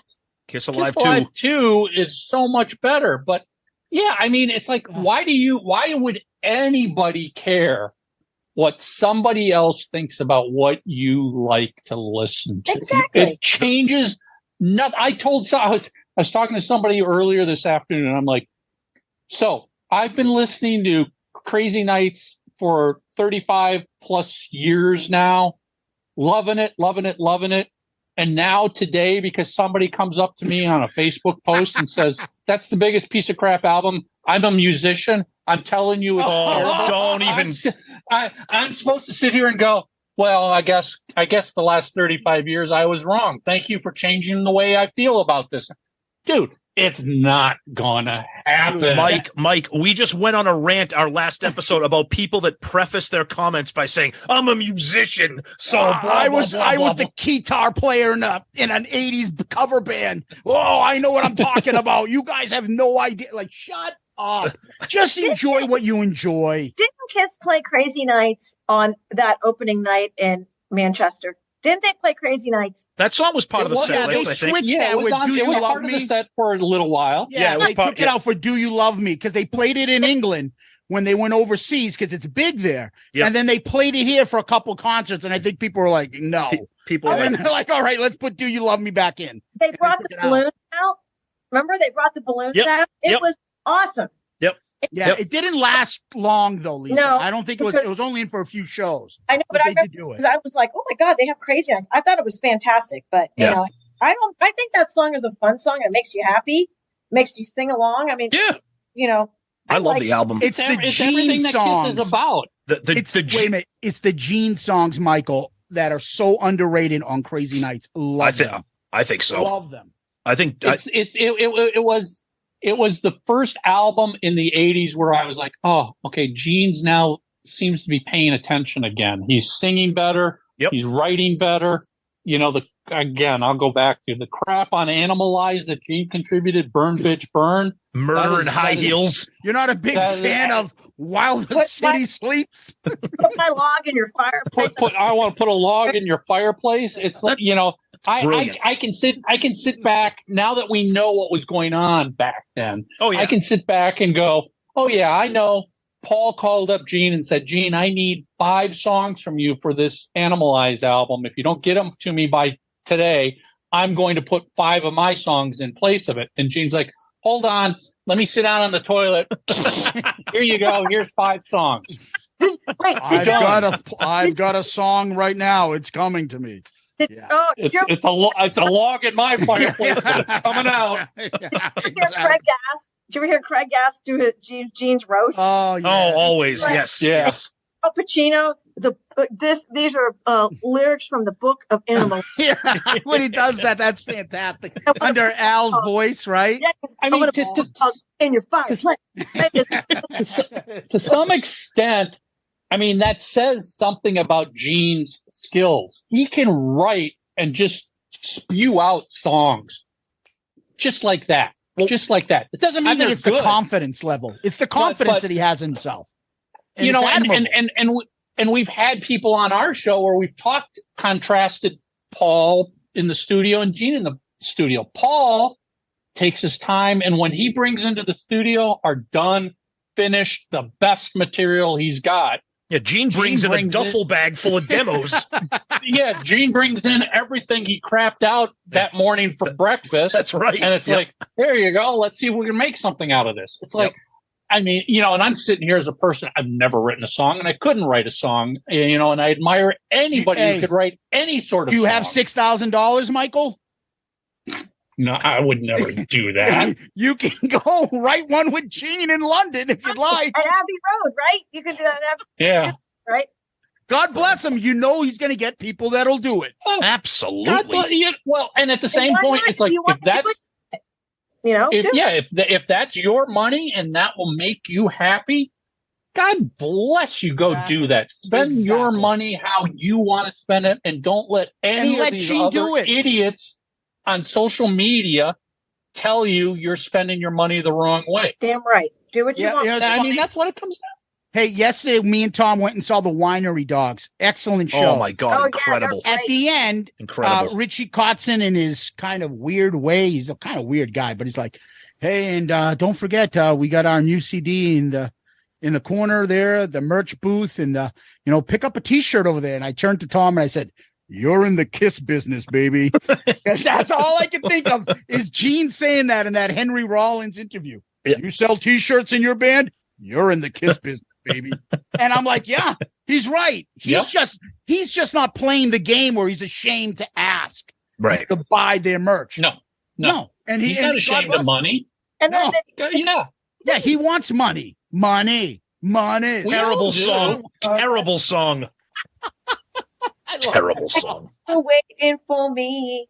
That's a great song, Tommy. You guys are wrong about that. It's a good song. I mean, if you're singing it and you know the lyrics, It's a good song, I guess. Okay, I'll give you that. Yeah. All right. Well, listen, we've taken up a lot of your time. We're really appreciative. What's going on with Three Sides? Another 10 years?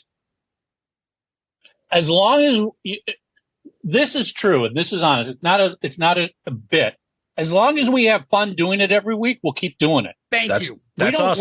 We don't give a crap what, obviously we don't give a crap what people think of the shows, of the guests. Yes, we love if people watch, but if you don't watch and we have an episode that has 100 views, I don't care if we had fun doing it. Mm-hmm. We're going to keep doing it. It's 2, 3, 4 of us getting together every week. Talking Kiss. Friends, talking Kiss, and sometimes we get some guests in here where we're just like, holy shit, this is some amazing stuff we're learning or talking about. We got no plans to change or stop anything. And right now there's a bunch of people out there going, boo, hiss. Well, sorry, we're not going away. I mean, you heard it. And we have fun. We have fun doing this. We have some failure episodes too, but usually we all do. And usually the ones that we think, we always say this is a train wreck. It's really the funniest ones. Right, Mike? Zeus and I have had that. Zeus and I have had that conversation too. We'll do an episode and be like, yeah, that was pretty good. And then we'll get feedback. Be like, did we miss something? Everybody loves this episode. they're like, that was the best episode you ever did. Or the ones you're proud of, and all of a sudden you get crickets. You're like, what the fuck? You guys didn't like that? I found that guy really interesting. You guys didn't like it? But usually the best episodes are usually at my expense. Oh, Lisa. That is true. Lisa usually pulls something like falling off a chair, getting attacked by a hummingbird. Something happens with Lisa that we're just like, and people are like, you planned that, right? We're like, no. Three Sides of the Coin has 0 show prep, 0 scripting, 0 planning of what questions we're going to ask. When we don't have a guest at the we literally sit here and go, hit record. I'm like, all right, let's just hit the record button and see where we go. And, it might go good. It might go really bad, but that's part of the fun, at least the way we do it. I mean, again, not taking away from anybody who wants to do well scripted and prepped out podcasts. That's not what we're about. We are truly like, we want you to feel like you just sat down with your Kiss buddies in a bar and you start by talking about Creatures of the Night and you end up trashing on this. You don't know where the conversation goes. Nice. That's fun. Some of the funniest, probably the one I laughed at the most is remember when Mark couldn't get his iPad to work? And like he's trying to work it out. He doesn't know the volume, like the mic's on. He's like, son of a bitch. And then you see the ceiling, you see a ceiling fan. Yeah. He lays it down. Or, we laugh. He's like, when Mark has to leave early, he thinks he shuts off his iPad, but he just turns it, lays it down, walks away, and it's up at his ceiling. We're just like, oh, Mark's a joy for those unplanned, unscripted.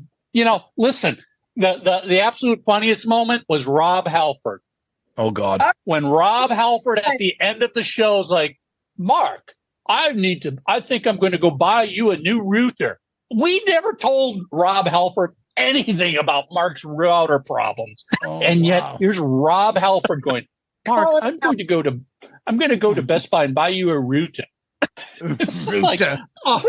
There's internet problems. Like half the time it worked, half the time it didn't, and then he'd give up and he'd just yell. He's like, "Fuck it, I'm done. I can't get." Oh yeah, we know we have those shows where Mark shows up and he's just he's the cranky 3-year-old. He's the toddler having the meltdown, as all parents know what that would be like. And we're just like, yeah, we're not going to make him happy. Let's just let him sit there in the corner and go. Like, I'm done. I can't. Well, I'm done. Tom you can leave, Mark.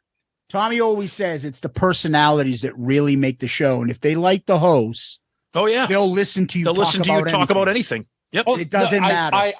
Yep, I've done speaking events at radio conventions talking about podcasts, and people are always, they're like, oh, how about show prep and mic and gear? And I go, the only thing that matters, and you people in radio should know this. Yep, it's the chemistry of that morning team. Yep. That's right. Howard Stern, people listen to Howard Stern whether he's got a guest or not because they like Howard and the team's chemistry.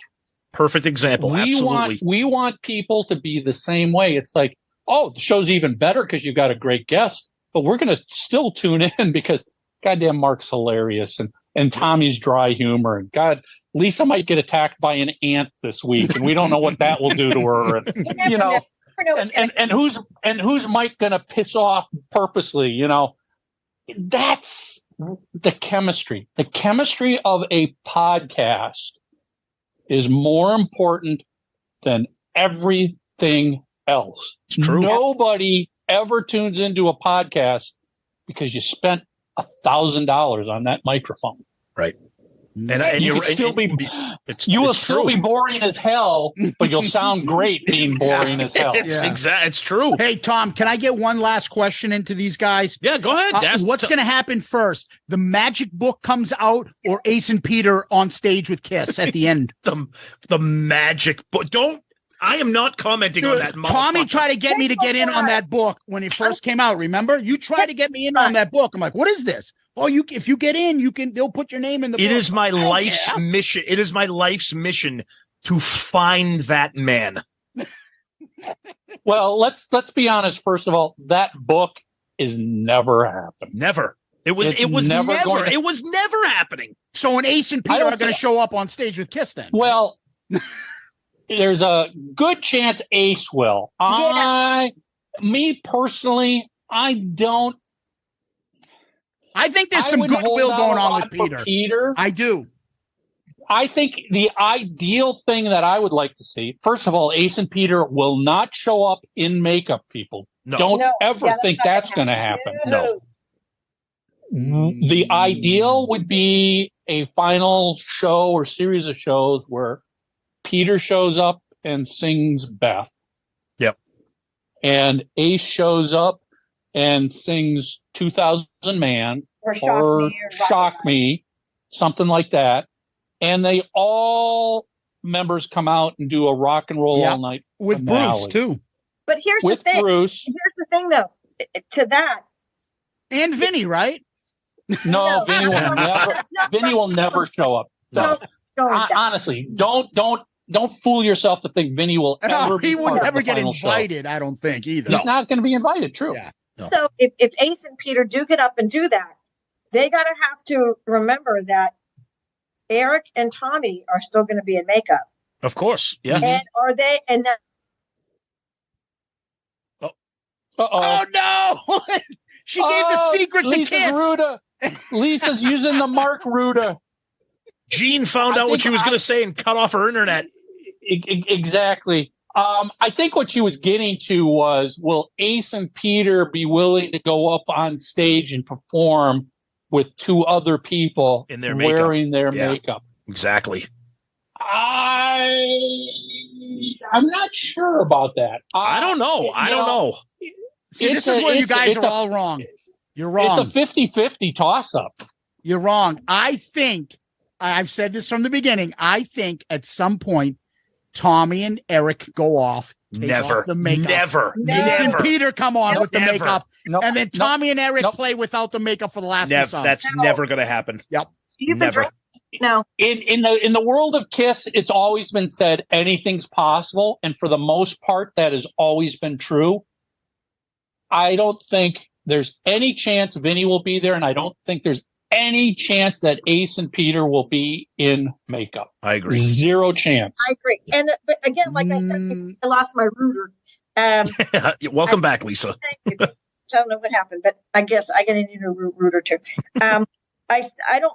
It would have to be okay because remember the whole Rock and Roll Hall of Fame fiasco. Oh yeah. was going to play in makeup, and Ace and Peter did not want to perform with them in makeup. Remember that whole fiasco too? Mhm. That could still be the same scenario if they do a final show, which could cause problems. So if anything that happens, if you're going to get this whole camaraderie on stage, what's going to happen, everyone's going to have to strip out of their makeup and do a final show, which that includes, Gene, Paul, Eric, and Tommy, Bruce, Peter, and Ace. Yep.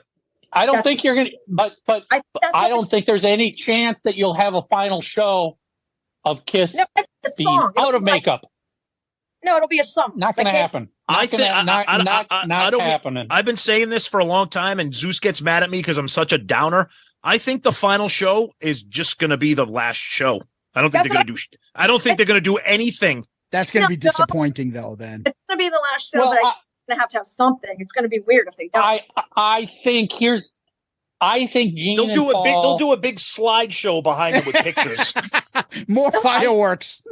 I think Gene and Paul have tried and want to try and do something. Honestly, I feel that. I feel like they want to.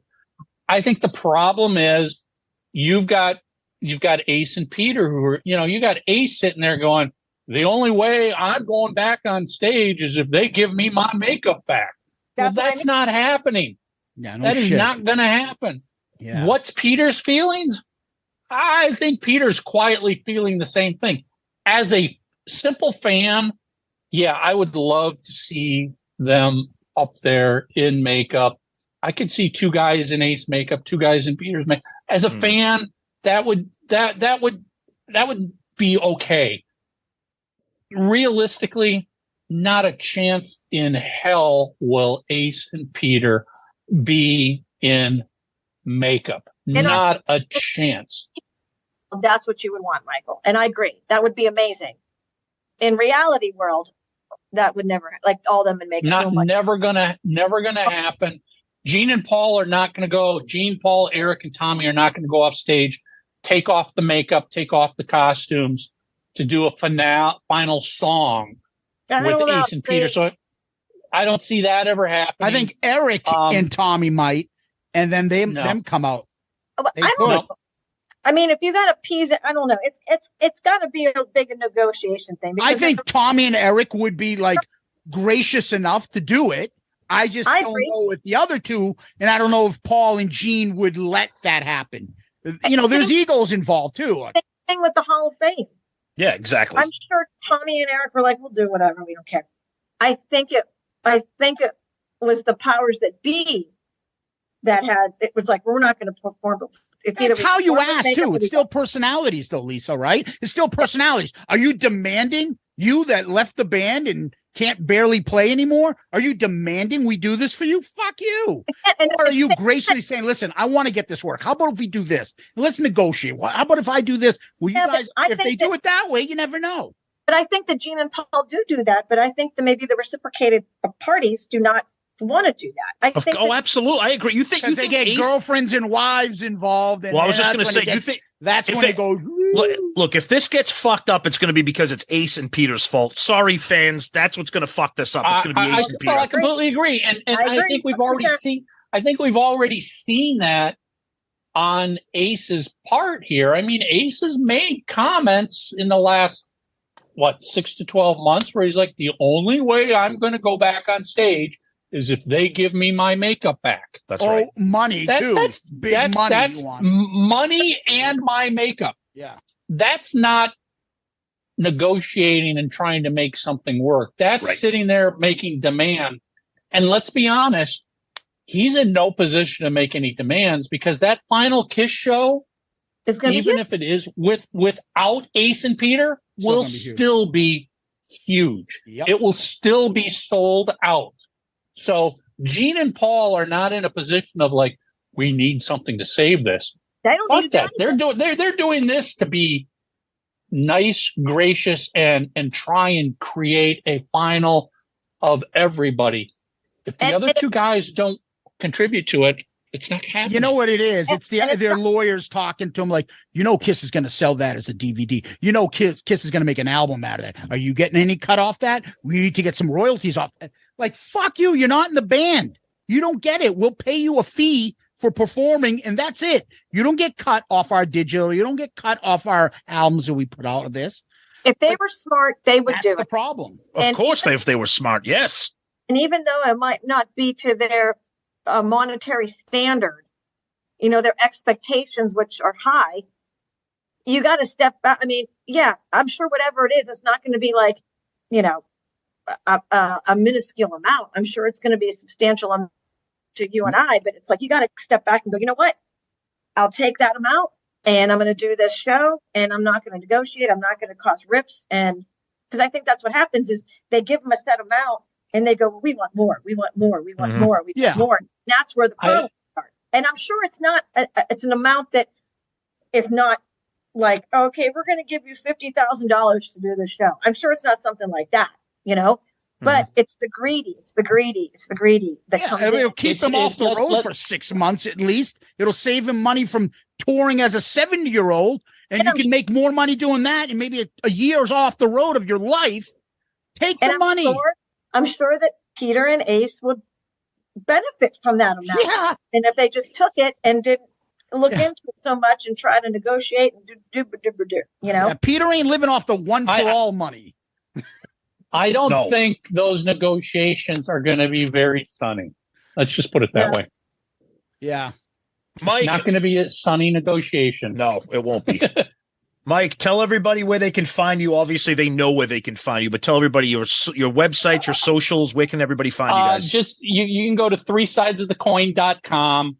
That's got links to all of our socials on there, or you can search for 3 Sides of the Coin on Facebook, on Twitter, on YouTube, on Instagram.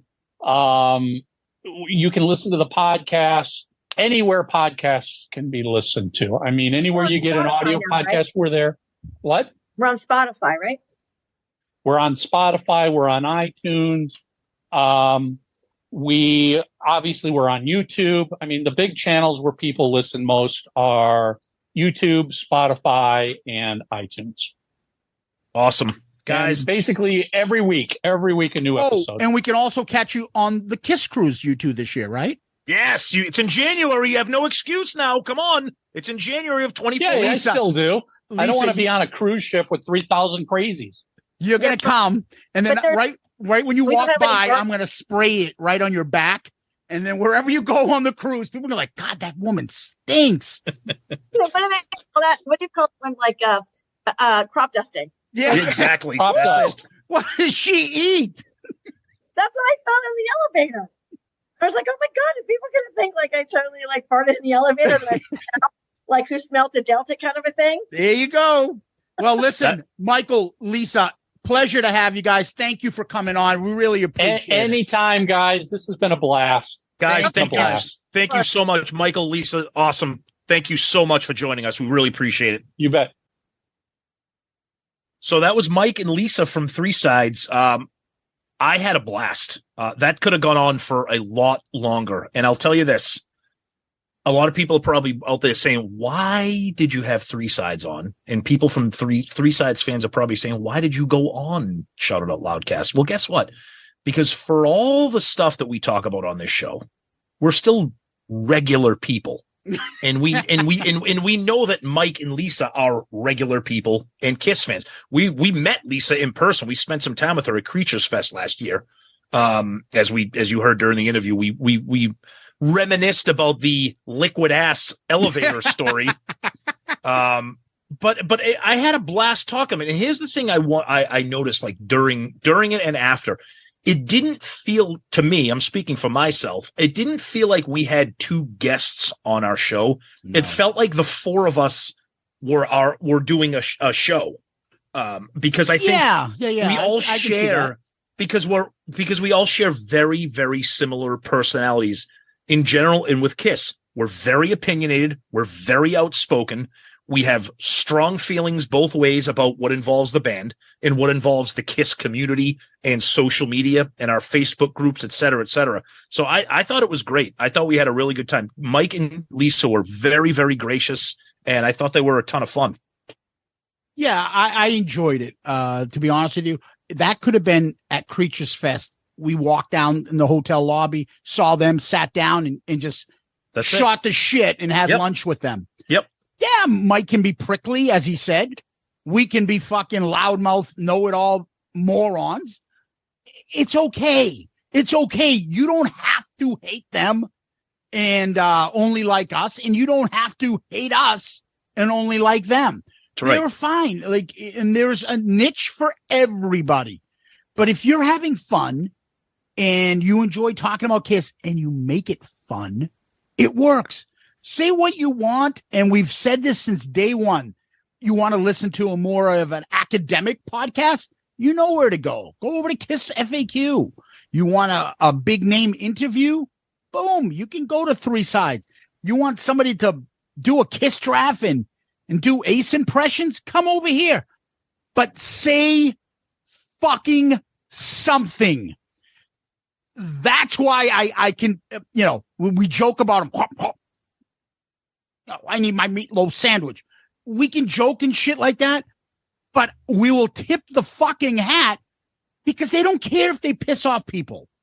And that's the one thing I can really respect. Well, the thing too, it all comes down to this. It all comes down to being authentic, being perfect, being the person that you are off the mic and on the mic. Now, sometimes Zeus and I have crazy senses of humor, and we go nuts sometimes on this show. But this isn't an act, okay? And when we talk to Mike and Lisa, that's not an act. And they don't care if their audience is upset. Sometimes they embrace that because it increases the dialogue. They're not protecting their image or their audience. If they offend people, great. If they try to offend people, okay. But the worst thing you can do is play it safe with a band like KISS when you're doing a podcast. Because guess what? You become boring and uninteresting. And that's the thing, that whether you love 3 Sides or not, they're never boring and they're never uninteresting. They might not tickle your fancy in the KISS world, but you're going to get something that you're not going to get anywhere else. And we like to think the same thing about us. If you want to be bored and talk basic shit. There's plenty of fucking KISS podcasts. And you know what? And there's an audience for them because KISS has got such a big fan base. Anybody will listen to any KISS podcast. That's right. But it doesn't make you fucking interesting. No. And you ain't going to fucking grow out of your little fucking group of the same people listen to the same fucking podcast because they just like music and they want to hear people talk about it. You're just never going to fucking grow out of it. Mike had a great line. We were talking about growing the show, your audience and people spending money on equipment and stuff. And he's like, yeah, that's great. You got $100 microphone. Now you sound great and boring. Yeah, exactly. And there are a lot of people that make KISS conversation boring and safe. And that's the fucking worst thing that you could fucking do. Yep. Dude, I don't give a shit that I can go out there and say Shandy sucks. And, maybe 75% of you people are like, fucking, what are you, an idiot? And then 25% of you people are like, exactly. And then I'll say, let's put the XSX as a fucking brilliant tune. And half of you guys may agree and half may not. That's my opinion. I don't give a shit. And I have fun with it. You can't be a fucking KISS podcast and be safe and boring. And I don't want to upset anybody. And hey, happy times. Yeah. Oh, let's not talk about these things or let's not do this. Now, you have a right to because it's your fucking show, but I'm not interested in people that are going to give me the safe fucking place. And there are people that will only listen to safe space KISS podcasts. Well, it's the same people that will only subscribe to certain Facebook and Twitter pages because they don't want any critical thinking. They don't have any sense of humor. We've talked about this all the time. Yeah. People like that bitch on our, I can't even remember her name. And if I did, I wouldn't say it anyways. She would come after us on Twitter and Facebook, we'd be making jokes about Paul or Ace, and she'd be like, oh, I guess it wouldn't be Shout Out Loudcast if you weren't shitting on Kiss. I'd be like, well, then why are you in this fucking group then? Why are you here? I like the pictures people share. I mean, come on. Ultimately, what we're saying is this. Just, it's like that line in Planes, Trains, and Automobiles when Steve Martin is flipping out at John Candy. Here's an idea. Have a point. It makes your story so much more interesting. Yeah, and that's exactly it. And, does it mean that we're best of friends? No. But there's a mutual respect there. And, I have to hand it to them. Yeah. They're considered the big boys. Now, they may not be bigger in numbers in podcasting, but when you add up YouTube and everything else they've been doing and what they've been doing and who they have connections to and who they get interviews with, you got to tip your hat. 10 years, 500 plus episodes, and every week it's either them shooting the shit like us or they have some big name. I mean, look, there's a reason. The variety too, Tom. I'll give them credit. I like the variety. Mark has got his fucking nerdy collection shit, which they give him a hard time. Lisa knows a lot of people in the band and the music community, and she has her input. Yep. You got Tommy taking photos and all this stuff and being a fan of certain bands for all these hours. And of course, Mike and his background in marketing and music and working for KISS years ago on their website, bringing me something. Exactly. I don't want to hear and the same thing if you want to listen to FAQ. Now, I know they don't want to ever mention us, but I don't give a shit. There's certain topics that we're not going to go down that stuff, and they probably have a lot of research on. I'll listen to it. Absolutely, of course. And it's okay, but at least give me something. Yeah. It was a great interview. It was really nice to finally meet them and talk to them and just riff on everything. I mean, we went through it all, and it could have kept going. Yep. So exactly. I hope you guys enjoyed it. I'm sure you guys are surprised when you're going to when you open up your podcast app on Saturday and be like, wait, what? So I think it's cool. Well, Tom, we go to question of the week next. What do we got? Yeah, we got a question of the week. This comes from Philip on Facebook, and it is a topical question. These are the ones I love that we can kind of bank. And it's a question about compilations. So obviously last week our episode was about a compilation, and he says, hey guys, love the show. Love the show. Looking at compilations, it seems like the last compilation that KISS released was 2017's KISS World. So it's been almost over 5 years since there was a KISS compilation, and they were coming fast and furious. Do you think now that with the advent of these official box sets and the Off the Soundboard series, that KISS compilations are a thing of the past? Well, I think they've used up all the names. Best of, greatest. Very best. Don't forget very best. Icons, But no, they'll come out with something years down the line because KISS is retiring. They'll throw out something together. But yeah, I think the box sets will be there for the real diehard KISS fans. Yeah. But yeah, they'll put out something every once in a while.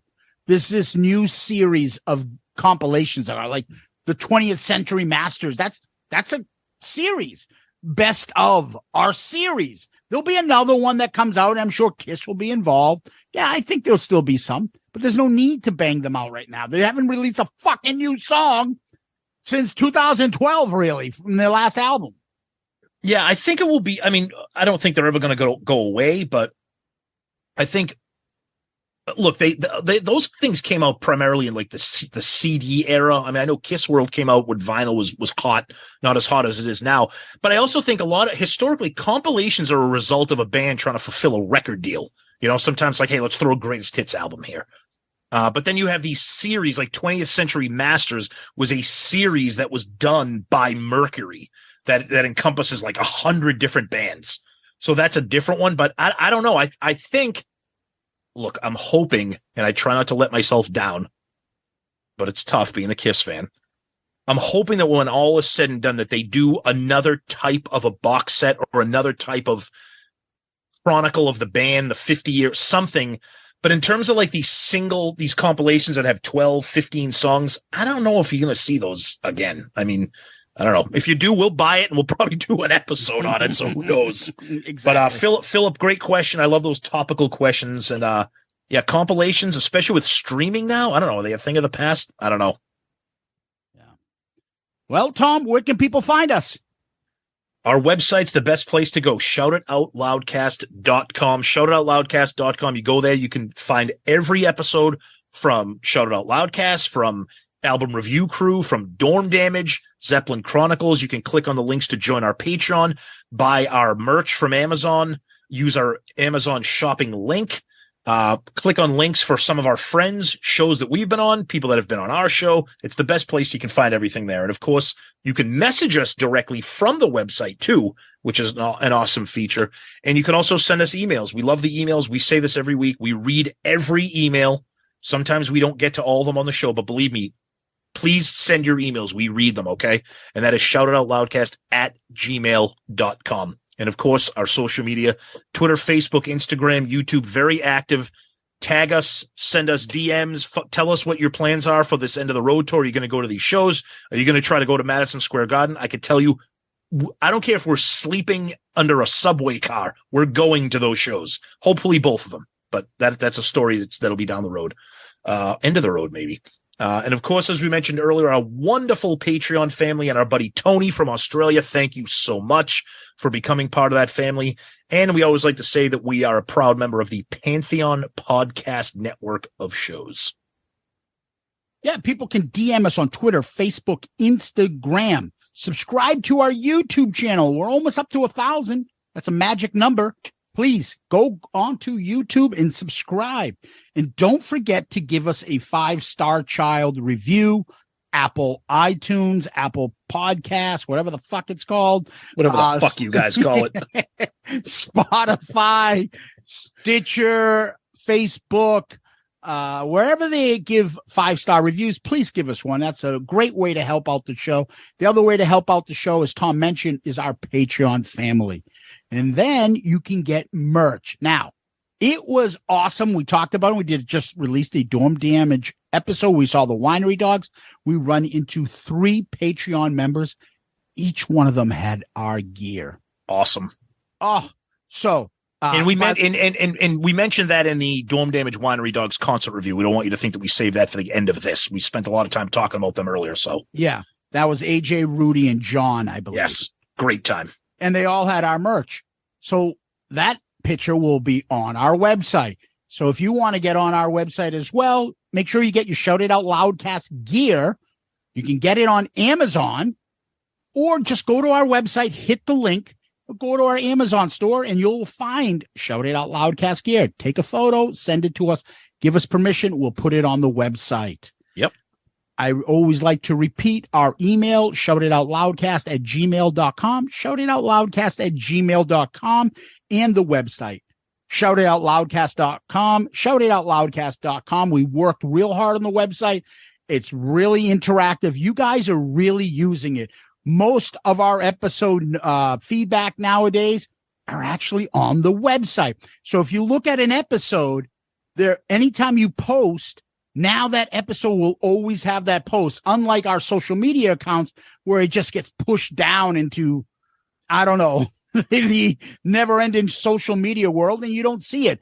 But on our website, your post will remain, and then people can comment on that, and it just nonstop and continuous. So please use our interactive website. We really appreciate it. Shoutitoutloudcast.com. So we always end with famous last words. Tom, do you have any? Oh, God. Yeah, I don't know why I'm torturing myself with this one, but I'm feeling nostalgic because it's the end of the road. And anyways, once upon a time, you were a child, but that was yesterday. Believed that magic in your heart would never fade away. But hold your head up high and let your spirits fly. We are one. Every day highway. When they played that on the cruise, I almost tied an anchor around my neck and jumped overboard. Fucking horrendous. I got another obscure one for you, Tom. Okay. Especially after today. You keep on shouting. You keep on shouting. Perfect. I want to thank Three Sides, Michael Brandvold, Lisa Martini. I want to thank my partner here, Tom, Loudcasters, Kiss Army. Thank you very much. Guys, you're the best. A huge thanks to Michael Brandvold and Lisa Martini of Three Sides of the Coin. You guys were great. We had a blast. Thank you so much. And thank you to all you guys out there. You're the best. And Zeus, as always, my friend, thank you. Peace out, Girl Scout. Cut out the jibber jabber. Don't be babbling like a fool. Say what you got to say. That's all. Then shut your dang pie hole.